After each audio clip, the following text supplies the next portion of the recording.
இங்கே இருக்கிற எல்லோருக்கும் வணக்கம். இந்த உங்களை எல்லாம் நான் வரும்பொழுது என்னை ரொம்ப கலாட்டா பண்ணுவீங்கன்னு பயந்துக்கிட்டே வந்தேன். ஏன்னா வரும்போது ஏன்னா எனக்கு எப்பொழுதுமே கொஞ்சம் நானும் மாணவனாக இருந்ததுனால நமக்கு என்னென்ன விஷயங்கள் தெரியுங்கிறது எனக்கும் தெரியும். இந்த வளாகத்துக்கு அண்ணாமலை யூனிவர்சிட்டிக்கு நான் ஒரு 45 வருஷத்துக்கு முன்னாடி வந்திருக்கிறேன் முதல் தடவையாக. அப்போ உங்களை மாதிரி இருக்கும் பொழுது வந்தேன்.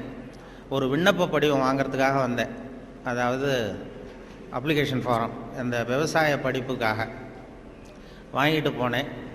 அதுக்கு பிறகு கோயம்புத்தூர் விவசாய கல்லூரியிலேயும் போய் வாங்கிட்டு வந்து 2 இடத்துக்கும் விண்ணப்பம் போட்டேன். அங்கேருந்து முதல்ல விண்ணப்பம் வந்தது, அதனால் அங்கே போய் சேர்ந்தேன். இல்லைன்னா இன்றைக்கி நானும் இங்கே ஒரு பழைய மாணவனாக இருக்க வேண்டிய ஆள். முன்னாடி அந்த விண்ணப்பம் இங்கே சேர்ந்துருக்கலாம். எதுக்காக நான் சொன்னேன்னா, இந்த மாதிரி கல்லூரி விழாக்களில் பேசுகிறதுங்கிறது ரொம்ப கொஞ்சம் சங்கடம். அதாவது அந்த தொழில்முறை பேச்சாளர்களுக்கு அது ரொம்ப சாமர்த்தியமாக இருக்கலாம். நான் ஒரு தொழில்முறை பேச்சாளர் கிடையாது. ஏதோ வானொலி தொலைக்காட்சி பேசுகிறதுனால மறுபடியும் இங்கே கூப்பிட்டு பேச சொன்னாங்க. இது மாதிரி ஏன் பேச தயக்கம்னா, இந்த வயசில் ஒருத்தர் பேசுகிறத ரொம்ப நேரம் கேட்டுக்கிட்டு இருக்கிறது ரொம்ப கஷ்டம். அது உங்களுக்கு நல்லா தெரியும். ஏன் பேச தயக்கம்னா, இந்த வயசில் ஒருத்தர் பேசுகிறத ரொம்ப நேரம் கேட்டுக்கிட்டு இருக்கிறது ரொம்ப கஷ்டம். அது உங்களுக்கு எனக்கும் நல்லா தெரியும். அதில் என்ன, சின்ன குழந்தைகள்லேருந்து பெரியவங்க வரைக்கும் நான் பார்த்துருக்குறேன். இந்த மாதிரி அந்த எல்கேஜி யூகேஜி படிக்கிற குழந்தைகள் இருக்கு இல்லையா, அதில் கூப்பிட்டு என்னை பேச சொல்லுவாங்க சென்னையில். அவங்களுக்கு மாதிரி இந்த குழந்தைகளை உட்கார வச்சு காக்கா கதை நரி கதை ஏதாவது சொல்கிறது உண்டு. அப்படி சொல்லும் பொழுது அவங்க எப்போ பொறுமை இழக்கிறாங்கங்கிறதுக்கு ஒரு அடையாளம் என்னென்னா, அந்த முதல் வரிசையில் உட்காந்துருக்கிற குழந்தை லேசாக தரையை கீறுவான், லேசாக அப்படி இல்லைன்னா பக்கத்தில் இருக்கிறவனை ஒரு பென்சிலால் குத்துவான். இது அவன் பொறுமை இழக்கிறான்னு அர்த்தம். அதுபோல் ஒவ்வொரு இடத்துல, இப்போ பள்ளிக்கூடத்தில் ஹைஸ்கூலுன்னா கொட்டாய் விடுவார்கள். இப்போ காலேஜுன்னா இது மாதிரி பண்ணுவீங்க, ஏதாவது விசில் அடிக்கிறது இப்படி. அதனால் எப்போ முடிக்கணும் எப்போ தொடங்கணுங்கிறது அது ஒரு பெரிய முக்கியமான கட்டம். இதில் எனக்கு ரொம்ப பிடிச்சது இந்த முதியோர் இல்லங்களில் பேசுகிறது தான் ரொம்ப பிடிக்கும். அந்த சென்னையில் பென்ஷனர் அசோசியேஷன் இருக்குது. அதாவது முதியவர்கள் எல்லாம் 80 வயசு 85 வயசை தாண்டினவங்க, ஒரு காலத்தில் பெரிய பதவியிலேருந்து ஓய்வு பெற்றவர்கள். அவங்க கூப்பிட்டு என்னை பேச சொல்லுவாங்க. அதுக்கு மட்டும் யாரும் எந்த சத்தமும் போட மாட்டாங்க. நானும் எவ்வளவு நேரம் வேணாலும் பேசிக்கிட்டு இருப்பேன். அவ்வளவு பேர் முகமும் என்னையே கவனிச்சிக்கிட்டு இருக்கோம். என்ன காரணம்னா, காது கேட்காது அவங்க. அதனால் அப்படி இருந்தால் அமைதியாக இருக்கலாம், இல்லைன்னா இப்படி. அதனால் இது ஒரு சத்தம்ங்கிறது நம்ம நல்ல ஆக்டிவாக இருக்கிறோங்கிறதுக்கு ஒரு அடையாளம். நான் அதனால் இதில் என்ன பேசுறது எப்படி பேசுறதுங்கிறத பற்றி வரும்பொழுது சொன்னார்கள், நீங்கள் இது மாதிரி பேச்சாளர்கள் சில பேர் கேட்டுக்கிறது உண்டு, நான் எவ்வளோ நேரம் பேசணும்னு நினைக்கிறீங்க அப்படின்னு. அந்த ஆர்கனைசரை அவங்க சொல்லுவாங்க, நீங்கள் எவ்வளோ நேரம் வேணாலும் பேசுங்க சார், நாங்கள் 10 நிமிஷத்துக்கு மேலே உட்காந்துருக்க மாட்டோம் அப்படின்னு சொல்லுகிறவர்கள் உண்டு.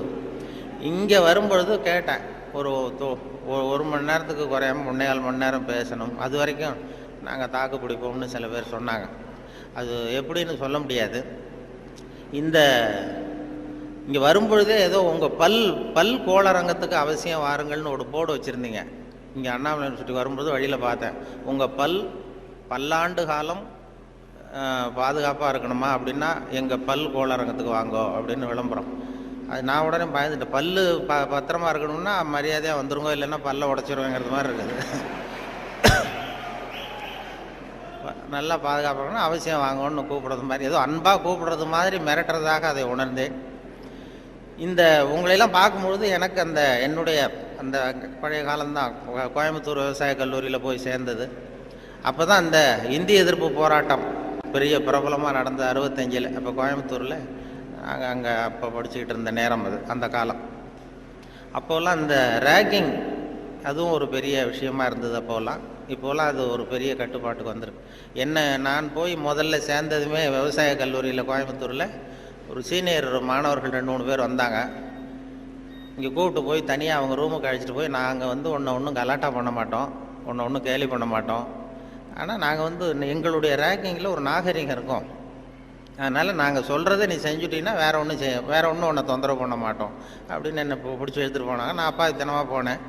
என்ன சார் செய்யணும்னு கேட்டேன். அந்த சீனியர் ஸ்டூடெண்ட்ஸ் என்ன சொன்னாங்கன்னா, நாங்கள் வந்து கொஞ்சம் பழைய துணியெலாம் வச்சுருக்குறோம், செலவைக்கு போட வேண்டியது. அது அங்கே போய் செலவு கடையில் எங்களுக்காக இதை கொண்டு போய் நீ போட்டுட்டு வரணும், அவ்வளோதான், வேறு ஒன்றும் இல்லை அப்படின்னாங்க. பரவாயில்ல, இவ்வளவு நாகரிகமான ஒரு ரேக்கிங் நடக்குதே அப்படின்னு சொல்லி, இதை எங்கே சார் போடணும், நான் போட்டுறேன், செலவு கடை எங்கே இருக்குன்னா அதுவும் தெரியுது பாரு அப்படின்னு சொல்லி சொன்னாங்க. உடனே அவங்க பழைய துணியெல்லாம் மூட்டையை கட்டி கொண்டு போய் அப்படியே போட்டு நீ ரூமுக்கு போகலாம்ப்பா, வேறு ஒன்றும் நாங்கள் ஒன்றும் பண்ண மாட்டோம்ட்டாங்க. நான் இந்த பழைய துணியை தூக்கிட்டு போய் அங்கே கதவை தட்டி திறந்து விட்ற வெளில வந்தார். இந்தாங்க சார் என்னென்னு கேட்டபோது, இது பழைய துணி செலவுக்காக போட வந்தேன் அப்படின்னேன். யார் கொடுத்தது அப்படின்னு கேட்டார். அந்த பழைய மாணவர்கள், அந்த சீனியர் ஸ்டூடெண்ட்ஸு கொடுத்தாங்கன்னு. கவலைப்படாத, நீ இங்கே வச்சுட்டு போ, நான் பார்த்துக்கிறேன், நான் தான் வார்டன். இது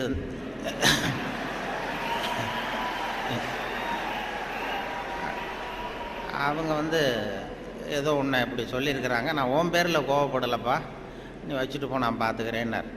அந்த வார்டன் பின்னாடி வந்து எங்கள் பல்கலைக்கழகத்து வைஸ் சான்சலராகவே ஆனார். அப்புறம் வந்து ஓய்வு பெற்றார். அப்படி ஒரு அனுபவம் அங்கே நடந்தது. அப்படிலாம் பண்ணுவாங்க. அதில் சில நல்ல இந்த அக்ரிகல்ச்சுரல் ஸ்டாட்டிஸ்டிக்ஸ்னு ஒரு பாடம், விவசாய புள்ளியியல், அது ரொம்ப போர் அடிக்கும். நாங்கள் யாரும் போக மாட்டோம் அந்த வகுப்புக்கு, ஏன்னா அது புரிஞ்சுக்கிறதே கஷ்டமாக இருக்கும். அதுக்காக அந்த ஆசிரியர் என்ன பண்ணார்னா, ஒரு தொழில்நுட்பத்தை கையாண்டார். அதாவது அந்த பாடத்தை நடத்திவிட்டு கடைசியில் ஒரு ஜோக்கு சொல்கிறது. அந்த ஜோக்கு வந்து அந்த வயசில் நமக்கு என்ன பிடிக்குமோ, அதாவது இந்த வயசில் உங்களுக்கு என்ன பிடிக்குமோ அது, அப்படிப்பட்ட ஜோக்காக சொல்லி எங்களை வந்து உடனே அந்த வகுப்புக்கு எல்லாரையும் வரும்படியாக பண்ணிட்டார். அப்போ அந்த விவசாய புள்ளியியல் துறை பேராசிரியர், அதனுடைய பாதிப்பு தான் எனக்கு எது சொன்னாலும் கடைசியில் எதையாவது ஒரு வேடிக்கையாக ஒன்று சொல்கிறதுங்கிறது. அந்த ஆசிரியருடைய பாதிப்பு. அவர் என்ன பண்ணுவார், ரொம்ப கடுமையான விஷயங்களை சொல்லிவிட்டு பாடம் முடிகிறப்போ ஒரு ஜோக்கு சொல்லுவார். அப்போ ஏதாவது பத்திரிகைகளில், வெளிநாட்டு பத்திரிகைகளில் படிச்சுட்டு வந்து சொல்லுவார். அவர் அப்போ 40 வருஷத்துக்கு முன்னாடி சொன்னது இப்போது இன்னமும் ஞாபகம் இருக்குது எனக்கு. அது என்ன, அவர் சொன்ன அந்த ஜோக்குகளில் ஒன்று என்னென்னா, ஒரு பெரிய குண்டான ஆள், ரொம்ப எடை அதிகம். அவன் வந்து இந்த எடையை குறைக்கிறது எப்படின்னு முயற்சி பண்ணான். முதல்ல எவ்வளவு எடை இருக்கும் அப்படின்னு சொல்லி ஒரு எடை போடுற மிஷினில் ஏறி நின்று காசை போட்டானா. டிக்கெட் வந்து விழுந்தது. அதில் எழுதியிருக்கும், என்ன எழுதியிருக்கு அப்படின்னு பார்த்தா, ஒரு சமயத்தில் ஒருவர் மட்டுமே ஏறி நிற்கவும் அப்படின்னு இருந்துதான். இவன் புரிஞ்சுக்கிட்டான், என்னாச்சுன்னா சரி, நமக்கு நிலைமை சரியில்லை, இது எப்படியும் எடையை குறைக்கணும், இதுக்கு என்ன பண்ணுறதுன்னா, அந்த நேரம் அமெரிக்கா போக வேண்டிய வாய்ப்பு கிடச்சிது. அமெரிக்கா போய் எங்கே சுற்றி பார்த்துக்கிட்டு இருக்கும்போது ஒரு இடத்துல போர்டு போட்டிருந்து தான், உங்கள் எடை குறைய வேண்டுமா, இங்கே வாருங்கள் அப்படின்னு விளம்பரம். உடனே இவன் ஆவலாக அங்கே போனான். அங்கே ஒரு இடத்துல அந்த மேனேஜர் மாதிரி ஒரு ரிசப்ஷனில் ஒரு பொண்ணு உட்காந்துருந்தது. என்ன ஏன்னா, நான் இந்தியாவிலேருந்து வந்திருக்கேன், எனக்கு எடை குறையணும் அப்படின்னா, உனக்கு ஆர்டினரி ட்ரீட்மெண்ட் வேணுமா, ஸ்பெஷல் ட்ரீட்மெண்ட் வேணுமா, ஆர்டினரி டீலக்ஸ்ன்னு 2 ட்ரீட்மெண்ட்டு கொடுக்குறோம் எடையை குறைக்கிறதுக்கு, உனக்கு எது வேணும்னு கேட்டிருக்கேன் அந்த அம்மா. இவன் பார்த்தான், எதுக்கு அனாவசியமாக செலவு, ஆர்டினரி ட்ரீட்மெண்ட்டே போகிறோம் அப்படின்ட்டுருக்கான். அப்படின்னா இந்த பக்கம் போ அந்த ரூமுக்கு அப்படின்னு சொல்லி கதவை திறந்து விட்டு தான் இவன் ஆவலாக உள்ள போயிட்டான். அந்த எடையை குறைக்க வேண்டிய போனால் அங்கே மேஜை நாற்காலி எல்லாம் செதறி கிடக்கு, அங்கேயும் இங்கேயுமா, ஒரு ஒழுங்காக இல்லை. ஒரு பெரிய ஹால், அதில் அந்த மூலையில் வந்து ஒரு பொண்ணு நின்றுட்டு இருக்கு, ஒரு 16 வயசு பொண்ணு நின்றுட்டு இருக்கு, அரைகுறை ஆடையோட. இவனுக்கு என்ன ஆசைன்னா, அந்த பொண்ணை போய் தொடணும்னு ஒரு ஆசை. அதனால் இப்படி சுற்றி சுற்றி ஓடுறான் அந்த மேஜை நாற்காலியை சுற்றி.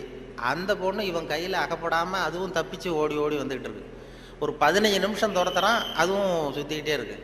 15 நிமிஷம் கழித்து இந்த மேனேஜர், அந்த பொண்ணு வந்து, ட்ரீட்மெண்ட்டே இவ்வளவு தான், ஒரு 10 நாள் இப்படி வந்தீங்கன்னா சரியாக போடும், எடை குறைஞ்சிரும் அப்படின்ட்டு. இவன் வந்தவன் என்ன பண்ணா, சரி ஆர்டினரியே இப்படி இருந்தால் ஸ்பெஷல் ட்ரீட்மெண்ட் எப்படி இருக்கும்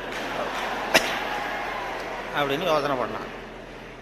சாடார்னு என்ன பண்ணால், நம்ம வந்துட்டோம், இதுக்காக இன்னொரு தரம் அமெரிக்காவுக்கு நம்ம வரப்போகிறதில்ல, எப்படியும் அதையும் பார்த்துட்டு போடும்ட்டு மறுபடியும் அந்த மேனேஜர் அம்மாட்ட போய் நின்னான். என்ன சார் மறுபடியும் என்னன்னு கேட்டிருக்கேன், அந்த ஸ்பெஷல் ட்ரீட்மெண்ட்டையும் எடுத்துகிட்டு போடலாம்னு பார்க்குறேன் அப்படின்னா, அது வந்து நீங்கள் இது ஆர்டினரி ட்ரீட்மெண்ட்டுக்கு $10 கட்டினீங்க, ஸ்பெஷல் ட்ரீட்மெண்ட்டுக்கு $50 கட்டணுமே அப்படின்ட்டுருக்கு. அது பரவாயில்ல, நான் கட்டிடுறேன்னு சொல்லி கட்டிவிட்டான். கட்டிவிட்டு அப்படின்னா இந்த ரூமுக்கு போ, அப்படின்னு ரொம்ப ஆவலாக போய் கதவை திறந்தான். அதுவும் ஒரு பெரிய ஹால். இதே மாதிரி மேஜை நாற்காலியெல்லாம் செதறி கிடக்கு. அந்த மூலையில் தேடுறான், யார் நிற்கிறான்னு பார்த்தா ஒரு 90 வயசு கிழவி. அவ இவனை துரத்துறா.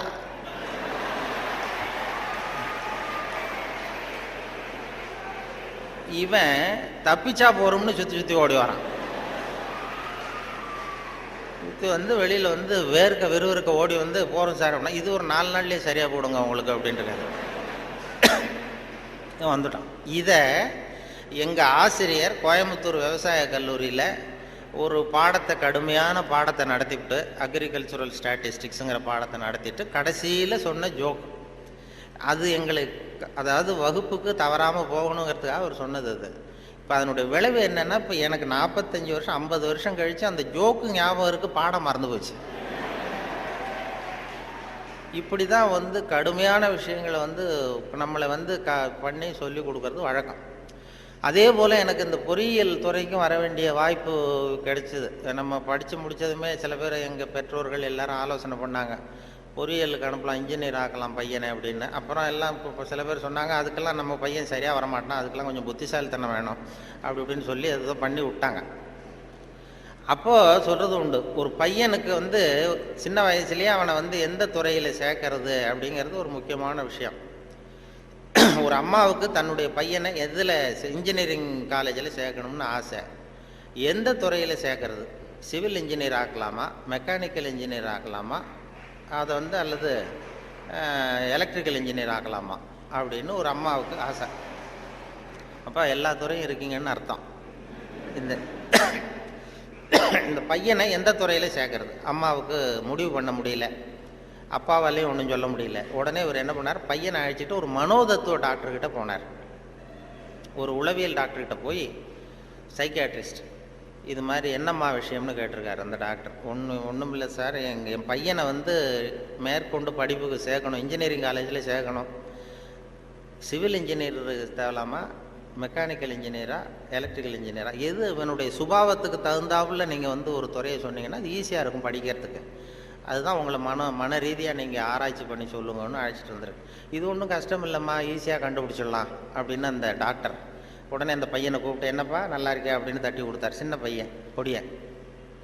இவனுடைய சுபாவம் என்னங்கிறத நான் ஈஸியாக கண்டுபிடிச்சி சொல்லிடுறேன், அதுக்கு தகுந்தாப்புல இப்போ இருந்தே சொல்லி கொடுத்து நீங்கள் பழக்கி கொண்டு வரலாம் அப்படின்னு சொல்லிட்டு ஒரு நர்ஸை கூப்பிட்டார். நர்ஸ்னு தான் அந்த அம்மா வந்தது. இந்த பாரு, இது மாதிரி ஒரு மேஜையில் ஒரு சுத்தியல் கொண்டு வந்து வை, ஒரு கொரடு கொண்டு வந்து வை, ஒரு ஸ்க்ரூ டிரைவரை கொண்டு வந்து வை. இந்த பையனை அப்படி கொண்டு வந்து விடுவோம். இவன் சுத்தியலை போய் தொட்டான்னு எடுத்தான்னா ஆசையாக ஏதாவது ஒன்று எடுப்பான். சுத்தியல் எடுத்தான்னா சிவில் இன்ஜினியருக்கு படிக்க வச்சுருவோம், கொரடை எடுத்தான்னா மெக்கானிக்கல் இன்ஜினியருக்கு படிக்க வச்சுருவோம், ஸ்க்ரூ டிரைவர் எடுத்தான்னா எலக்ட்ரிக்கல் இன்ஜினியர் படிக்க வச்சுருவோம். இது அவனுடைய சுபாவத்தை கண்டுபிடிக்கிறது சுலபமான வழி அப்படின்னு டாக்டர் சொல்லிட்டார். ரொம்ப ஈஸியாக அந்த நர்ஸு கொண்டு வந்து ஒரு கொரடு, ஒரு சுத்தியல், கொரடு, ஸ்க்ரூ டிரைவர் வச்சுட்டு அப்படி ஒதுங்கி நின்றுது. பையனை கொண்டு வந்து விட்டாங்க. பையன் என்ன பண்ணா, நேராக போய் அந்த நர்ஸை கட்டி பிடிச்சிக்கிட்டான்.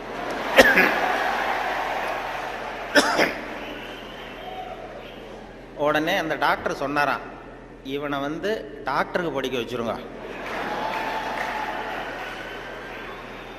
அதுதான் அவனுக்கு அவன் சுபாவத்துக்கு பொருத்தமாக இருக்கும் அப்படின்னு சொல்லுவாங்க. அப்படி ஒருத்தருடைய சின்ன வயசுலேயே நம்ம எந்த துறைக்கு கொண்டு போகலாம் என்ன ஏதுங்கிறது இளையும் பயிர் முளையில் தெரியும்பாங்கள்ல, சின்ன வயசுலேயே தெரிஞ்சிடும். அது பெரிய பெரிய இதெல்லாம் ஒரு பெரிய எழுத்தாளர் மேல்நாட்டில் பிற்காலத்தில் வந்து பெரிய எழுத்தாளர் ஆனாராம். அவருக்கு சின்ன வயசில் படிக்கும் பொழுது ஒரு கட்டுரை எழுத சொல்லியிருக்கிறார் வாத்தியார். என்ன கட்டுரைன்னா, விபத்து அப்படின்னு தலைப்பு. விபத்துன்னு சொல்லி ஒரு கட்டுரை அல்லது கதை எழுதுங்கன்னு சொல்லியிருக்கார். இந்த சின்ன பையனாக இருக்கும்போது எழுதுனானா. அவன் பிற்காலத்தில் பெரிய நாவலிஸ்ட், பெரிய எழுத்தாளர் ஆனான். சின்ன வயசுலேயே அவன் விபத்துங்கிற தலைப்புக்கு என்ன எழுதுனா, ஒவ்வொரு வரியிலையும் ஒவ்வொரு திருப்பம். அதாவது ஒரு 10வது மாடியில் ஒருத்தன் வெள்ளை அடிச்சுக்கிட்டு இருந்தான் அப்படின்னு எழுதுறான். 10வது மாடியில் வெளிப்பக்கமாக நின்றுக்கிட்டு ஒருத்தன் வெள்ளை அடிச்சுக்கிட்டு இருந்தான். துரதிர்ஷ்டவசமாக அந்த வெள்ளை அடித்தவன் கால் தவறி கீழே விழுகிறான், விழுந்துக்கிட்டு இருக்கான். அதிர்ஷ்டவசமாக அந்த நேரம் சாலையில் ஒரு வைக்கோல் வண்டி வந்து கொண்டிருந்தது. அடுத்த வரி. அடுத்தது, துரதிர்ஷ்டவசமாக அந்த வைக்கோலின் நடுவே ஒரு கடப்பாரை சொருகியிருந்தார்கள். அதிர்ஷ்டவசமாக இவன் அந்த கடப்பாறையில் விழவில்லை, துரதிர்ஷ்டவசமாக அவன் வைக்கோலிலும் விழாமல் தரையில் விழுந்து செத்து போட்டான் அப்படின்னு. இந்த ஆள் இதை எழுதினவன் பிற்காலத்தில் பெரிய எழுத்தாளர் ஆகிட்டாரான், பெரிய இதாகி. அப்படி வந்து சுபாவம் வந்து சின்ன வயசுலேயே தெரியும் யார் யாருக்கு என்ன அப்படின்னு சொல்லி. நமக்கெல்லாம் அது இந்த இப்போ நம்ம ஆசிரியர்களுக்கே சில சுபாவங்கள் உண்டு. அது உங்களுக்கெல்லாம் தெரிஞ்ச விஷயமா இருக்கும். ஒவ்வொரு அவங்கவுங்க துறை சம்மந்தப்பட்ட இதாக இருக்கும். அதாவது ஒரு 3 பேராசிரியர்கள் ஒரு ஊருக்கு போனாங்க. ஒரு பெரிய பல்கலைக்கழகத்தில் இது மாதிரி பேசுறதுக்கு 3 துறை பேராசிரியர்கள் போனாங்க. ஒரு உடற்பயிற்சி ஆசிரியர், ஒரு ஃபிசிக்ஸ் பேராசிரியர், ஒரு கணக்கு வாத்தியார், 3 பேரும் போனாங்க. கணித பேராசிரியர் இது மாதிரி ஒரு விழாவில் பேசி முடித்ததும் கொண்டு போய் கெஸ்ட் ஹவுஸில் 3 பேரையும் தங்க வச்சாங்க. நாளைக்கு மறுநாள் அவங்க ஊருக்கு போகணும். இது மாதிரி விழாவில் கலந்துக்கிட்டு முடிஞ்சதும் கணித பேராசிரியருக்கு ஒரு ரூம், இவருக்கு அந்த ஃபிசிக்ஸ் பேராசிரியருக்கு ஒரு ரூமு, உடற்பயிற்சி ஆசிரியருக்கு ஒரு ரூம் போட்டு கொடுத்தாச்சு. இது மேல்நாட்டில் நடந்தது. அதனால் என்னென்னா அவங்களுக்கு அந்த ஆகாரம்லாம் டப்பாவிலே வச்சுருக்குறாங்க. அந்த டப்பாவில் டின்னு ஃபுட்டுங்கிறாங்கல்ல, அது மாதிரி டின்னில் அடைச்சி அவங்க ரூமில் வேண்டிய ஆகாரமெல்லாம் வச்சு கொடுத்து கொண்டு போய் விட்டு வந்துட்டாங்க. அந்த வந்துட்டு மறுநாள் காலையில் எழுந்திரிச்சார் இந்த ஆர்கனைசர்.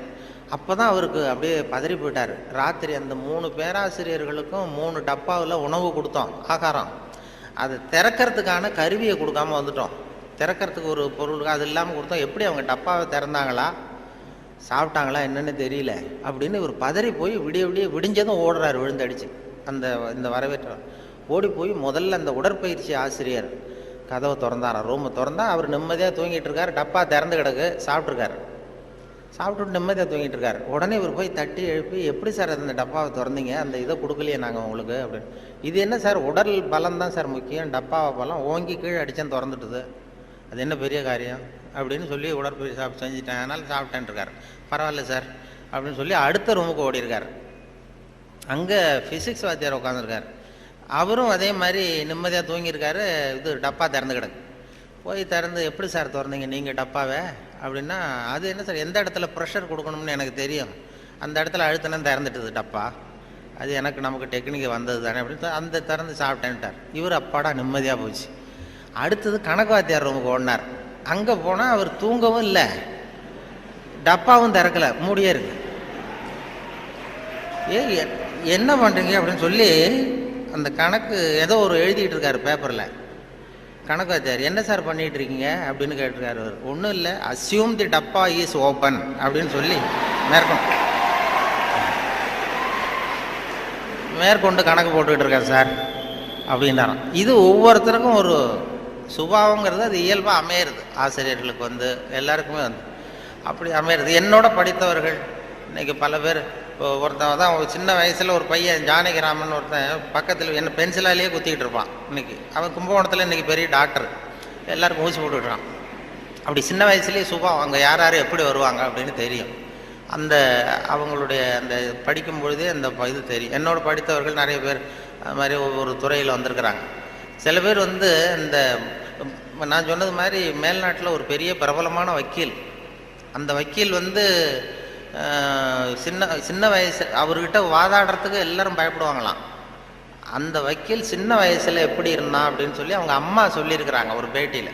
அவங்க இந்த பையன் இவன் சின்ன வயசுலேயே வருங்காலத்தில் பெரிய வக்கீல் ஆகிடுவான்னு எனக்கு தெரியும் அப்படின்னு சொல்லியிருக்கிறாங்க. என்ன பண்ணான்னா, அப்பா பேப்பர் படிச்சுட்டு உட்காந்துருக்காரு, அம்மா சமயக்கட்டில் இருக்கிறாங்க. இவன் பையன் அவன் ரூமில் இங்கே ஏதோ பண்ணிகிட்டு இருக்கான். ஒரு பூனை வீல்னு கத்திக்கிட்டு இருக்கு.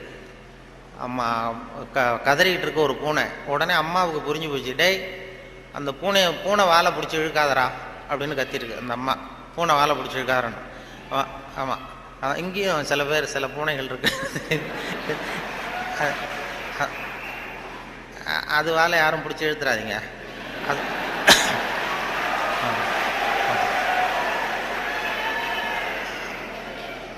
பூனை வாழை பிடிச்சி இழுக்காரன்னு அந்த அம்மா கத்திருக்கு. அப்பா அவன் சொன்னானா, அம்மா நான் பூனை வாழை பிடிச்சி இழுக்கலை, பூனை தான் அது வாழை பிடிச்சி இழுத்துக்கிட்டு இருக்குன்றான். நான் ஒன்றும் பூனைக்கு இடைஞ்சல் பண்ணல, பூனை தான் வாழை இழுத்துக்கிட்டு இருக்கு, நான் அது வாழை இழுக்கலன்றான். ஓடி போய் பார்த்துருக்குறாங்க அம்மாவும் அப்பாவும். பார்த்தா இவன் பூட்ஸு காலால் மிரிச்சுக்கிட்டு இருக்கான், பூனை வாழை இழுத்துக்கிட்டு இருக்கு. அவன் பிற்காலத்தில் பெரிய வக்கீல் ஆகிட்டான். அதாவது ஒரு தான் பேரில் தப்பு இல்லைங்கிறது மாதிரி பேசினா பாருங்க. அவங்க அம்மா வந்து சொல்லியிருக்கு. இப்படி அது சின்ன வயசில் அவங்கவுங்களுக்கு அந்த இது இருக்கும். சில பேருக்கு ஆராய்ச்சி விஞ்ஞான மனோபாவம் வந்துடும். விஞ்ஞானம் சில பேர் சின்ன வயசுலேயே ஒருத்தன் மூஞ்சில் ஒருத்தன் குத்திக்கிட்டு இருப்பான். சின்ன இளம் வயசுலேயே ஒருத்தன் மூஞ்சில் ஒருத்தன் குத்திட்டு இருப்பான்.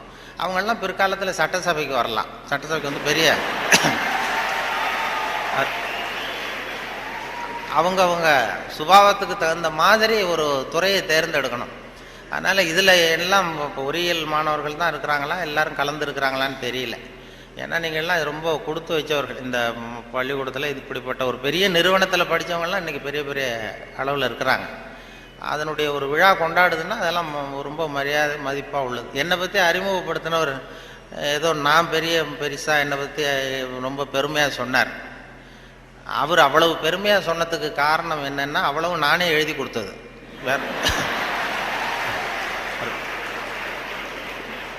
அது ஏன்னா வந்ததுமே ஒரு பேப்பரை கொடுத்து, அந்த கெஸ்ட் ஹவுஸு போகும்பொழுது ஒரு 2 பேப்பரை கொடுத்து உன்னை பற்றி எழுதிட்டு வான்னு சொல்லி கொடுத்து அனுப்புனார். உடனே எழுதிட்டு வந்து கொடுத்தேன். அப்படியே படித்தார். அது இவ்வளவு தூரம் விடாமல் சொல்லுவார்னு தெரிஞ்சிருந்தா இன்னும் கூட எழுதி கொடுத்துருக்கலாம் கொஞ்சம். அது என்ன அதில் வேற இவரை பற்றி அறிமுகப்படுத்துறதுக்கே இது அவசியம் இல்லை, எல்லாருக்கும் தெரியும், இருந்தாலும் சொல்கிறேன் அப்படின்னு சொல்லி அவர் அதை படிக்கிறது. இது ஒரு சம்பிரதாயம் தான். ஒரு கூப்பிடும்பொழுது ஒரு இதில் அதே போல் உட்காந்து பேசுறியா நின்றுட்டு பேசுறியான்னு வேற கேட்டாங்க. அது எப்படி நீங்கள் ஏற்பாடு பண்ணியிருக்கிறீங்களோ அப்படி பேசிடுறோம் சார், இதில் என்ன அப்படின்னு 2 இருந்தது. உட்காந்து பேசு. ஏன்னா இந்த பேச்சாளர்கள் கடவுளுக்கு தான் 3 கோலங்கள் சொல்லுவாங்க. நின்ற கோலம், அமர்ந்த கோலம், கிடந்த கோலம் அப்படின்னு இந்த ஆன்மீகத்தில் சொல்லுவாங்க. நின்ற கோலத்தில் அருள் பண்ணுறவர் யார்? திருப்பதி வெங்கடாஜலபதி அப்படி வைங்களேன். அமர்ந்த கோலம்னு பார்த்தா ஐயப்ப சாமி அமர்ந்த கோலம். இதை தவிர கிடந்த கோலத்தில் அருள் பண்ணுற சாமி இருக்குது. அது என்னென்னா ஸ்ரீரங்கம் பள்ளிகொண்ட பெருமாள். அது வந்து படுத்திருக்கும். இப்படி 3 கோலத்தில் ஆண்டவன் கோலங்கள் உண்டு. அது எதுக்கு சொல்கிறேன்னா, அதே மாதிரி நம்ம ஊரில் பேச்சாளர்களுக்கும் 3 கோலங்கள் உண்டு. அது நின்ற கோலத்தில் பேசுகிறவர்கள் அரசியல்வாதிகள். அவங்களுக்கு நின்னா தான் பேச்சு வரும், உட்காந்து பேச்சு. அமர்ந்த கோலத்தில் பேசுகிறவங்க ஆன்மீகவாதிகள். இப்போ நடமாடும் பல்கலைக்கழகம் நாவலர் நெடுஞ்செழியன் இருந்தார் இல்லையா, இங்கே படித்தவர். அவர் வந்து ரேடியோவுக்கு பேச வந்தார். அமைச்சராக இருக்கும்பொழுது திருக்குறளுக்கு உரை எழுதினார். அப்போ நான் கூப்பிட்டு ரேடியோவில் அவரை பேட்டி எடுத்து பதிவு பண்ண வேண்டிய பொறுப்பு எனக்கு. அவரை கூப்பிட்டுட்டு வந்து அறையில் உட்கார வச்சு பேசிகிட்டு இருக்கோம். அது மாதிரி பதிவு பண்ணுறதுக்கு போகிறேன். அப்படி போய் உட்கார வச்சா வானொலி நிலையத்தில் இப்படி தான் ஏற்பாடு பண்ணி வச்சுருப்போம். உட்காந்து பேசுனா, தம்பி இங்கே வா, நான் வந்து எனக்கு உட்காந்தா பேச்சு வராது, நின்றுக்கிட்டே பேசிடுறேன், இந்த மைக்கை கொஞ்சம் தூக்கி வசதி வையினார். அப்புறம் அவர் உயரத்துக்கு மைக்கை தூக்கி வச்சு அப்புறம் பதிவு பண்ணேன். இது அவங்களுக்கு பழக்கத்தில் மேடையில் நடமாடும் பல்கலைக்கழகம் எதை வேணாலும் பேசுவார். உட்காந்தா கொஞ்சம் தயக்கம் வந்தது. அது அரசியல் அப்படி. அது ஆன்மீகவாதிகள். இப்போ கிருபானந்த வாரியாரெல்லாம் கூப்பிட்றோம் வானொலி நிலையத்துக்கு, அவரை உட்கார வச்சு தான் பதிவு பண்ணுவோம். அவரை வந்து நின்றுக்கிட்டே பேசுங்க சார்னு சொல்ல முடியாது. அதனால் நின்ற கோலம் பேசுகிறவங்க அரசியல்வாதிகள், அமர்ந்த கோலத்தில் பேசுகிற பேச்சாளர்கள் ஆன்மீகவாதிகள். இதே மாதிரி கிடந்த கோலத்தில் பேசுகிறவங்களும் உண்டு நம்ம ஊரில். இந்த சாராய கடை வாசலில் பார்த்தீங்கன்னா அவங்களெல்லாம் கிடந்த கோல பேச்சாளர்கள். நல்ல வேலையாக என்னை வந்து நீ கிடந்த கோலத்தில் பேசுன்னு சொல்லாமல் இங்கே 2 கோலத்துக்கு ஏற்பாடு பண்ணி வச்சுருக்கிறாங்க. நின்ற கோலம், அமர்ந்த கோலம். இப்படி ஒரு படுக்கையை போட்டு வச்சுட்டா இங்கே வரக்கூடிய பேச்சாளர்கள் எது பிடிக்குதோ அப்படி பேசிகிட்டு இருக்கலாம். அது வசதி. ஏன்னா இது ரொம்ப விரிவான ஒரு என்னமோ 70 mm மாதிரி இருக்குன்னு சொன்னார், வரும்போது சொன்னாங்க. அது அதுவும் இந்த துணைவேந்தர் ரொம்ப கலை நுணுக்கத்தோடு இதை பண்ணியிருக்கிறார், இன்னும் நிறைய வேலையெல்லாம் இருக்குது இல்லை அப்படின்னு சொல்லி ரொம்ப பெருமையாக சொன்னார்கள். இந்த பொறியியல் அது வந்து அந்த கலை நுணுக்கம் இன்னும் என்னென்ன வேலை இருக்குது, நிறைய செஞ்சுருக்கேன். இது எல்லாம் இந்த பெருமை அவருக்கு தான் சொல்லி பெருமையாக சொன்னாங்க. இது இப்படிப்பட்ட பெரிய ஹாலில் ஒருத்தரை உட்கார வச்சாதான் என்னமோ மாதிரி இருக்கும். ஆமாம், இதுக்கெல்லாம் ஒரு 20-30 பேர் வரிசையாக உட்காந்தா நல்லாயிருக்கும் இந்த ஹால். அதாவது பொறியியல் துறை, நீங்கள் மாணவர்கள்ங்கிறதுனால பொறியியலில் வந்து கலை அம்சத்தை புகுத்துறது ரொம்ப சிரமம். சில பேருக்கு அதாவது பொறியியலுக்கும், அதாவது கவிதை எழுதுவாங்க சில பொறியியல் கவிதை எழுதுகிறவங்க வந்து பொறியியல் இன்ஜினியராக இருக்கிறவங்க கவிதை எழுதுறது உண்டு. அப்படி இருக்கிறது கொஞ்சம் 2க்கும் முரண்பாடான விஷயம். கலைத்தன்மை, அதாவது பொறியியல் வந்து மெக்கானிக்கல் மைண்ட் அதிகமாக இருக்கும். அதாவது ஒரு பெரிய பொறியியல் இன்ஜினியர் அவர் வந்து இராணுவத்தில் ஒரு பாலம் வந்து கட்டுறதுக்கு பெரிய இது பண்ணாங்க, பிளான் பண்ணாங்க. அதுக்கு ஒரு வரைபடம் தயார் பண்ணணும். ஸ்கெட்சு. இராணுவத்துக்கு பாலம் கட்டுறதுக்கு ஒரு பெரிய ப்ளூ பிரிண்ட்டு என்ன சொல்லுவீங்கள்ல, அது மாதிரி அந்த வரைபடம் தயார் பண்ணுற வேலையை ஒப்படைச்சிருக்கிறாங்க அந்த இன்ஜினியர்கிட்ட. அந்த பொறியாளர் வந்து உள்ளுக்குள்ளே ஒரு கவிஞர், அதாவது அவர் ஒரு கவித்தன்மை உள்ளுக்குள்ளே இருக்குது, மறைஞ்சிருக்குது. அதனால் அவர் என்ன பண்ணார், அந்த பொறியியல் வரைபடம் போட்டார். பாலத்தை போட்டுட்டு ஒரு ஆறு ஓடுது, குறுக்க பாலம், அதனுடைய நீளம் அகலம் எல்லாம் கரெக்டாக போட்டார். போட்டு அந்த ஆறு ஓடிக்கிட்டு இருக்கு. அது ஓடி முடிகிற இடத்துல ஆற்று ஓரமாக ஒருத்தன், ஒரு சின்ன பையன் தூண்டில் போட்டுக்கிட்டு நிற்கிறான். அதை அவர் போட்டிருக்காரு ஒரு அழகுக்காக. சின்ன மூலையில் ஒரு தூண்டில் போட்டுட்டு ஒரு பையன் நிற்கிறான். இது இந்த பொறியியல் வரைபடத்தை கொண்டு போய் அதிகாரிகிட்ட கொடுத்துருக்குறான். அவருக்கு கோபம் வந்துடுது. இது வந்து ஒரு பொறியியல் வரைபடம், இது இந்த வரைபடத்தில் போய் அந்த ஒரு ஓவியம் என்னத்துக்கு அப்படின்னு சொல்லி அவர் சத்தம் போட்டிருக்காரு மேலே உள்ளவர். அதனால் என்ன பண்ணியிருக்காரா, முதல்ல வந்து முதல் தடவையாக கொடுக்கும்பொழுது அந்த பாலத்து மேலே நின்றுக்கிட்டு தூண்டில் போடுறது மாதிரி படம். இந்த பாலத்தில் எதுக்கு அவன் நிற்கிறான்னு சொல்லி சண்டை போட்டிருக்காரு. உடனே அவர் சரி சார் நான் இதை மாற்றிடுறேன்னு சொல்லி இவர் மாற்றி 2வது தடவை படம் போடும்போது பாலத்தில் நிற்கக்கூடாது, பாலத்தில் இடைஞ்சல் இருக்கக்கூடாது, அவ்வளோதானே. பாலத்தை சரியாக போட்டு மூலையில் கொண்டு போய் தூண்டில் போட்டு நிற்கிறான். மறுபடியும் கூப்பிட்டு அந்த அவன் படமே இருக்கக்கூடாது இந்த இதில், இந்த வரைபடம் மட்டும்தான் இருக்கணும் போடுன்னார்.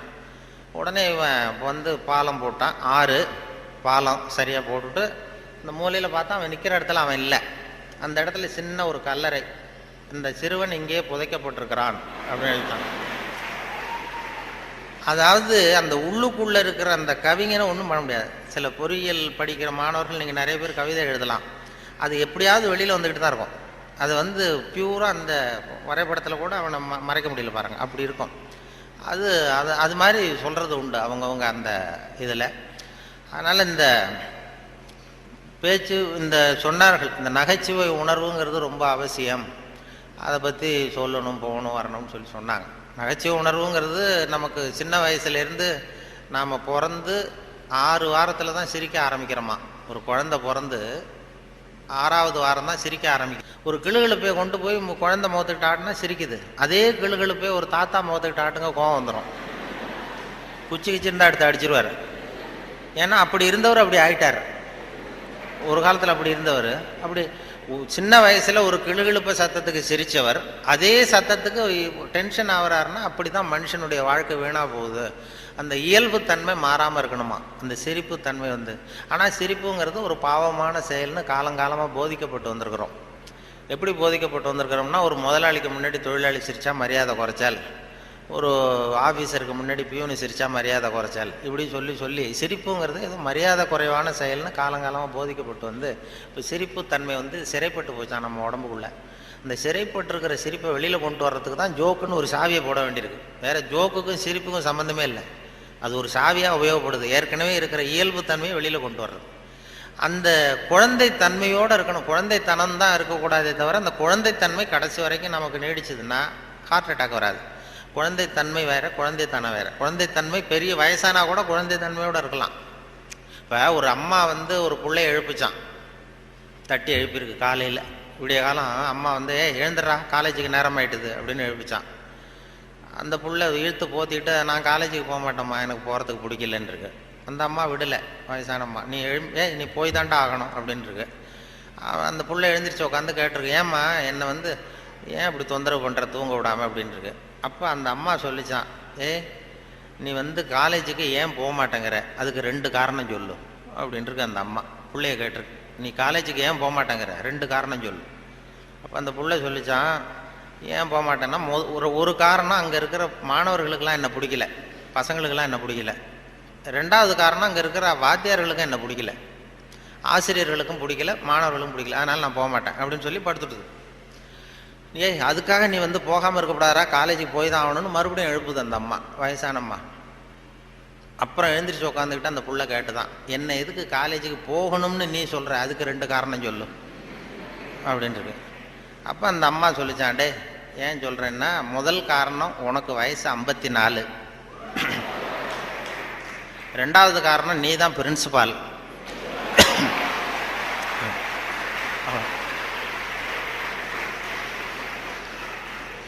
அதாவது 54 வயசுலேயும் அவர் குழந்தைத்தன்மையோடு இருக்கார் பாருங்க.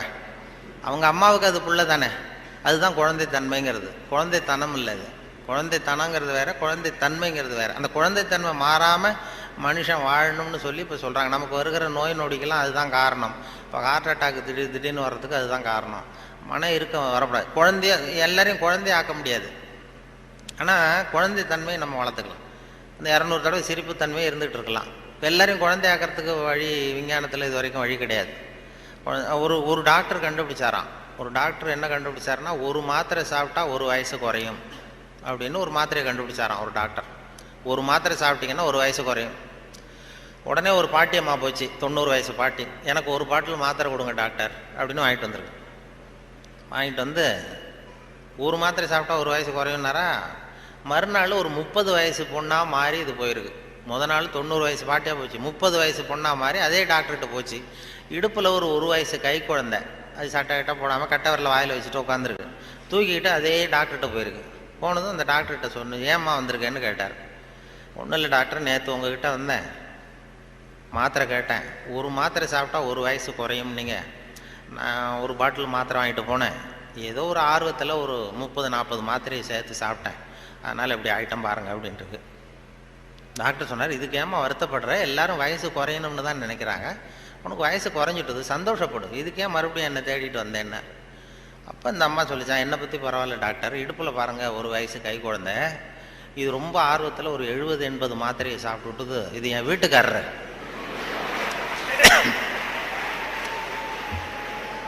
இது இப்படியே உட்காந்துக்கிட்டே இறங்க மாட்டேங்குது, நான் எங்கே தூக்கிட்டு போகிறது, எதையாவது ஒரு மாத்திரையை கொடுத்து இறக்கி விடுங்க டாக்டர், அப்போ தான் நாம் பார்த்தேன், அதுக்காக தான் வந்தேன்னு தான். அதாவது இயற்கைக்கு மாறாக நம்ம போனோம்னா இப்படிப்பட்ட பிரச்சனையெல்லாம் வந்துடும். அப்புறம் வழியில் போகும்போது இடுப்பில் ஒரு குழந்தைய தூக்கிட்டு வந்தால் நம்ம கேட்கணும் அந்த அம்மாட்ட, ஏம்மா இது உன் பிள்ளையா உங்கள் வீட்டுக்காரரான்னு கேட்கணும். அப்படி குழப்பம் வந்துடும். இயற்கையை மாற்ற முடியாது, ஆனால் அந்த குழந்தை தன்மையை நம்ம கொண்டு வரலாம், அதுக்காக சொல்லுவாங்க. ஏன்னா இதய நோய் இன்னைக்கு வராதவர்கள் 2 பேருக்கு வர்றதில்லை. ஹார்ட் அட்டாக் வராத குரூப் யாருன்னா, இந்த நரிக்குறவர்களுக்கு இது வரைக்கும் வந்ததே கிடையாது இதய நோய். வாழ்க்கையை ரொம்ப லேசாக எடுத்துக்கிறவங்க. அவங்களுக்கு வெற்றியும் சந்தோஷத்தை தரும், தோல்வியும் சந்தோஷத்தை தரும். அது இப்போ எங்கள் ஊரில் எல்லாம் இந்த துப்பாக்கி சுடுறதுக்கு இந்த வேட்டைக்கு துப்பாக்கி வச்சுருப்போம். எங்கள் ஊர் பக்கம் அந்த காட்டில் அது நரிக்குறவர் சுடுவாங்க. கூட்டமாக பறந்து போகிறப்ப சுட்டால் ஒரு பறவை விழுந்ததுன்னா சந்தோஷப்படுவார், துள்ளுவார். அதே மாதிரி தப்பிச்சு போனாலும் துள்ளுவார், ஆகா எவ்வளோ அருமையாக போகுதுன்னு. நமக்கு தான் பயமாக இருக்கும், ஐயோ ஒரு குண்டு வேஸ்ட் ஆகிட்டுதுன்னு. அதனால் நரிக்குறவர்களுக்கு வர்றதில்லை. அதே மாதிரி இன்னொரு குரூப்புக்கு ஹார்ட் அட்டாக் இது வரைக்கும் வந்ததில்லை. மருத்துவ உண்மை யாருன்னா, பைத்தியக்காரனுக்கு வந்ததே கிடையாது. பைத்தியக்காரங்களுக்கு இது வரைக்கும் ஹார்ட் அட்டாக்கும் வந்ததில்லை. ஏன்னா அவங்க எதுவாக ஆக நினைக்கிறார்களோ அதுவும் ஆயிடுறாங்க. அவங்க இப்போ நான் இந்த நாட்டுக்கு பிரதம மந்திரி ஆகணும்னு நினைக்கிறேன்னா, நான் எந்த கட்சியில் சேர்றது, எங்கே போகிறது, எப்படி பண்ணுறதுன்னு நான் டென்ஷன் ஆயிடுறேன். அதாவது என் இருதயத்துக்கு அதிகமாக வேலை கொடுக்குறேன். ஒரு துடிப்புக்கும் இன்னொரு துடிப்புக்கும் நடுவில் இருக்கிற ஓய்வு தான் என்னுடைய ஆயுளை நிர்ணயம் பண்ணுது.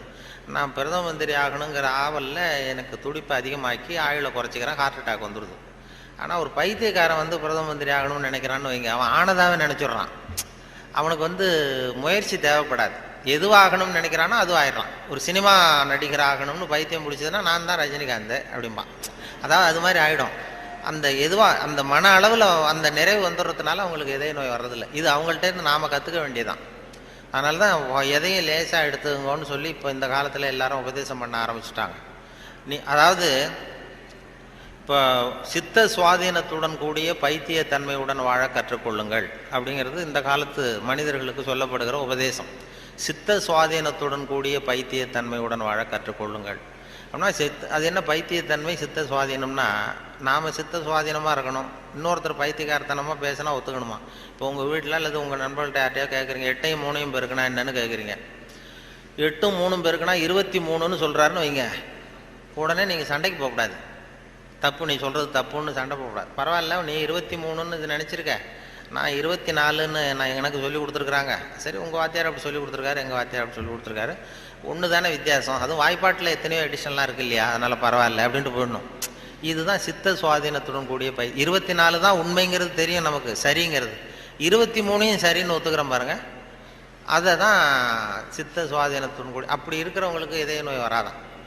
அது துல்லியம்ங்கிறது அதில் வேணும். அதாவது இப்போ ஒரு மாணவன் படிச்சுட்டு இன்டர்வியூக்கு போனான், ஒரு பேங்க் உத்தியோகம். அங்கே கேள்வி கேட்டாங்க, 8ஐயும் 3ஐயும் பெருக்குனா என்னப்பான்னு. அவன் சொன்னான், 8ஐயும் 3ஐயும் பெருக்குனா 23ன்னு சொல்லிட்டான், வாய் தவறி சொல்லிட்டான். சரி போயிட்டு வான்ட்டாங்க இன்டர்வியூவில். வெளியில் வரும்பொழுது யோசித்தான், இது என்ன ஒரு சின்ன கணக்கு தானே கேட்டாங்க, இது தப்பாக சொல்லிட்டோமே, 8/3/23 சொல்லிட்டோமே, இது கூட தெரியலன்னா நமக்கு எப்படி பேங்க்கில் வேலை கிடைக்கும்? நிச்சயமாக நமக்கு இந்த வேலை இல்லை, ஏதோ உளறிவிட்டோம் அப்படின்னு சொல்லி போயிட்டான் வீட்டுக்கு. வீட்டுக்கு போனால் ஒரு வாரத்தில் அப்பாயின்மெண்ட் ஆர்டர் வந்துட்டுது அவனுக்கு, நீ வந்து வேலையில் சேர்ந்துக்கிடான்னு. உடனே அப்போ அவன் நினச்சானா, சரி நாம் பதில் சொன்னதை அவரும் சரியாக காதில் வாங்கலை போல இருக்கு, கேள்வி கேட்டவரும், அதனால் இதை சொல்லிடக்கூடாது, பேசாமல் போய் வேலையில் சேர்ந்துருவோம் அப்படின்னு போய் நேராக போய் வேலையில் சேர்ந்துட்டான்.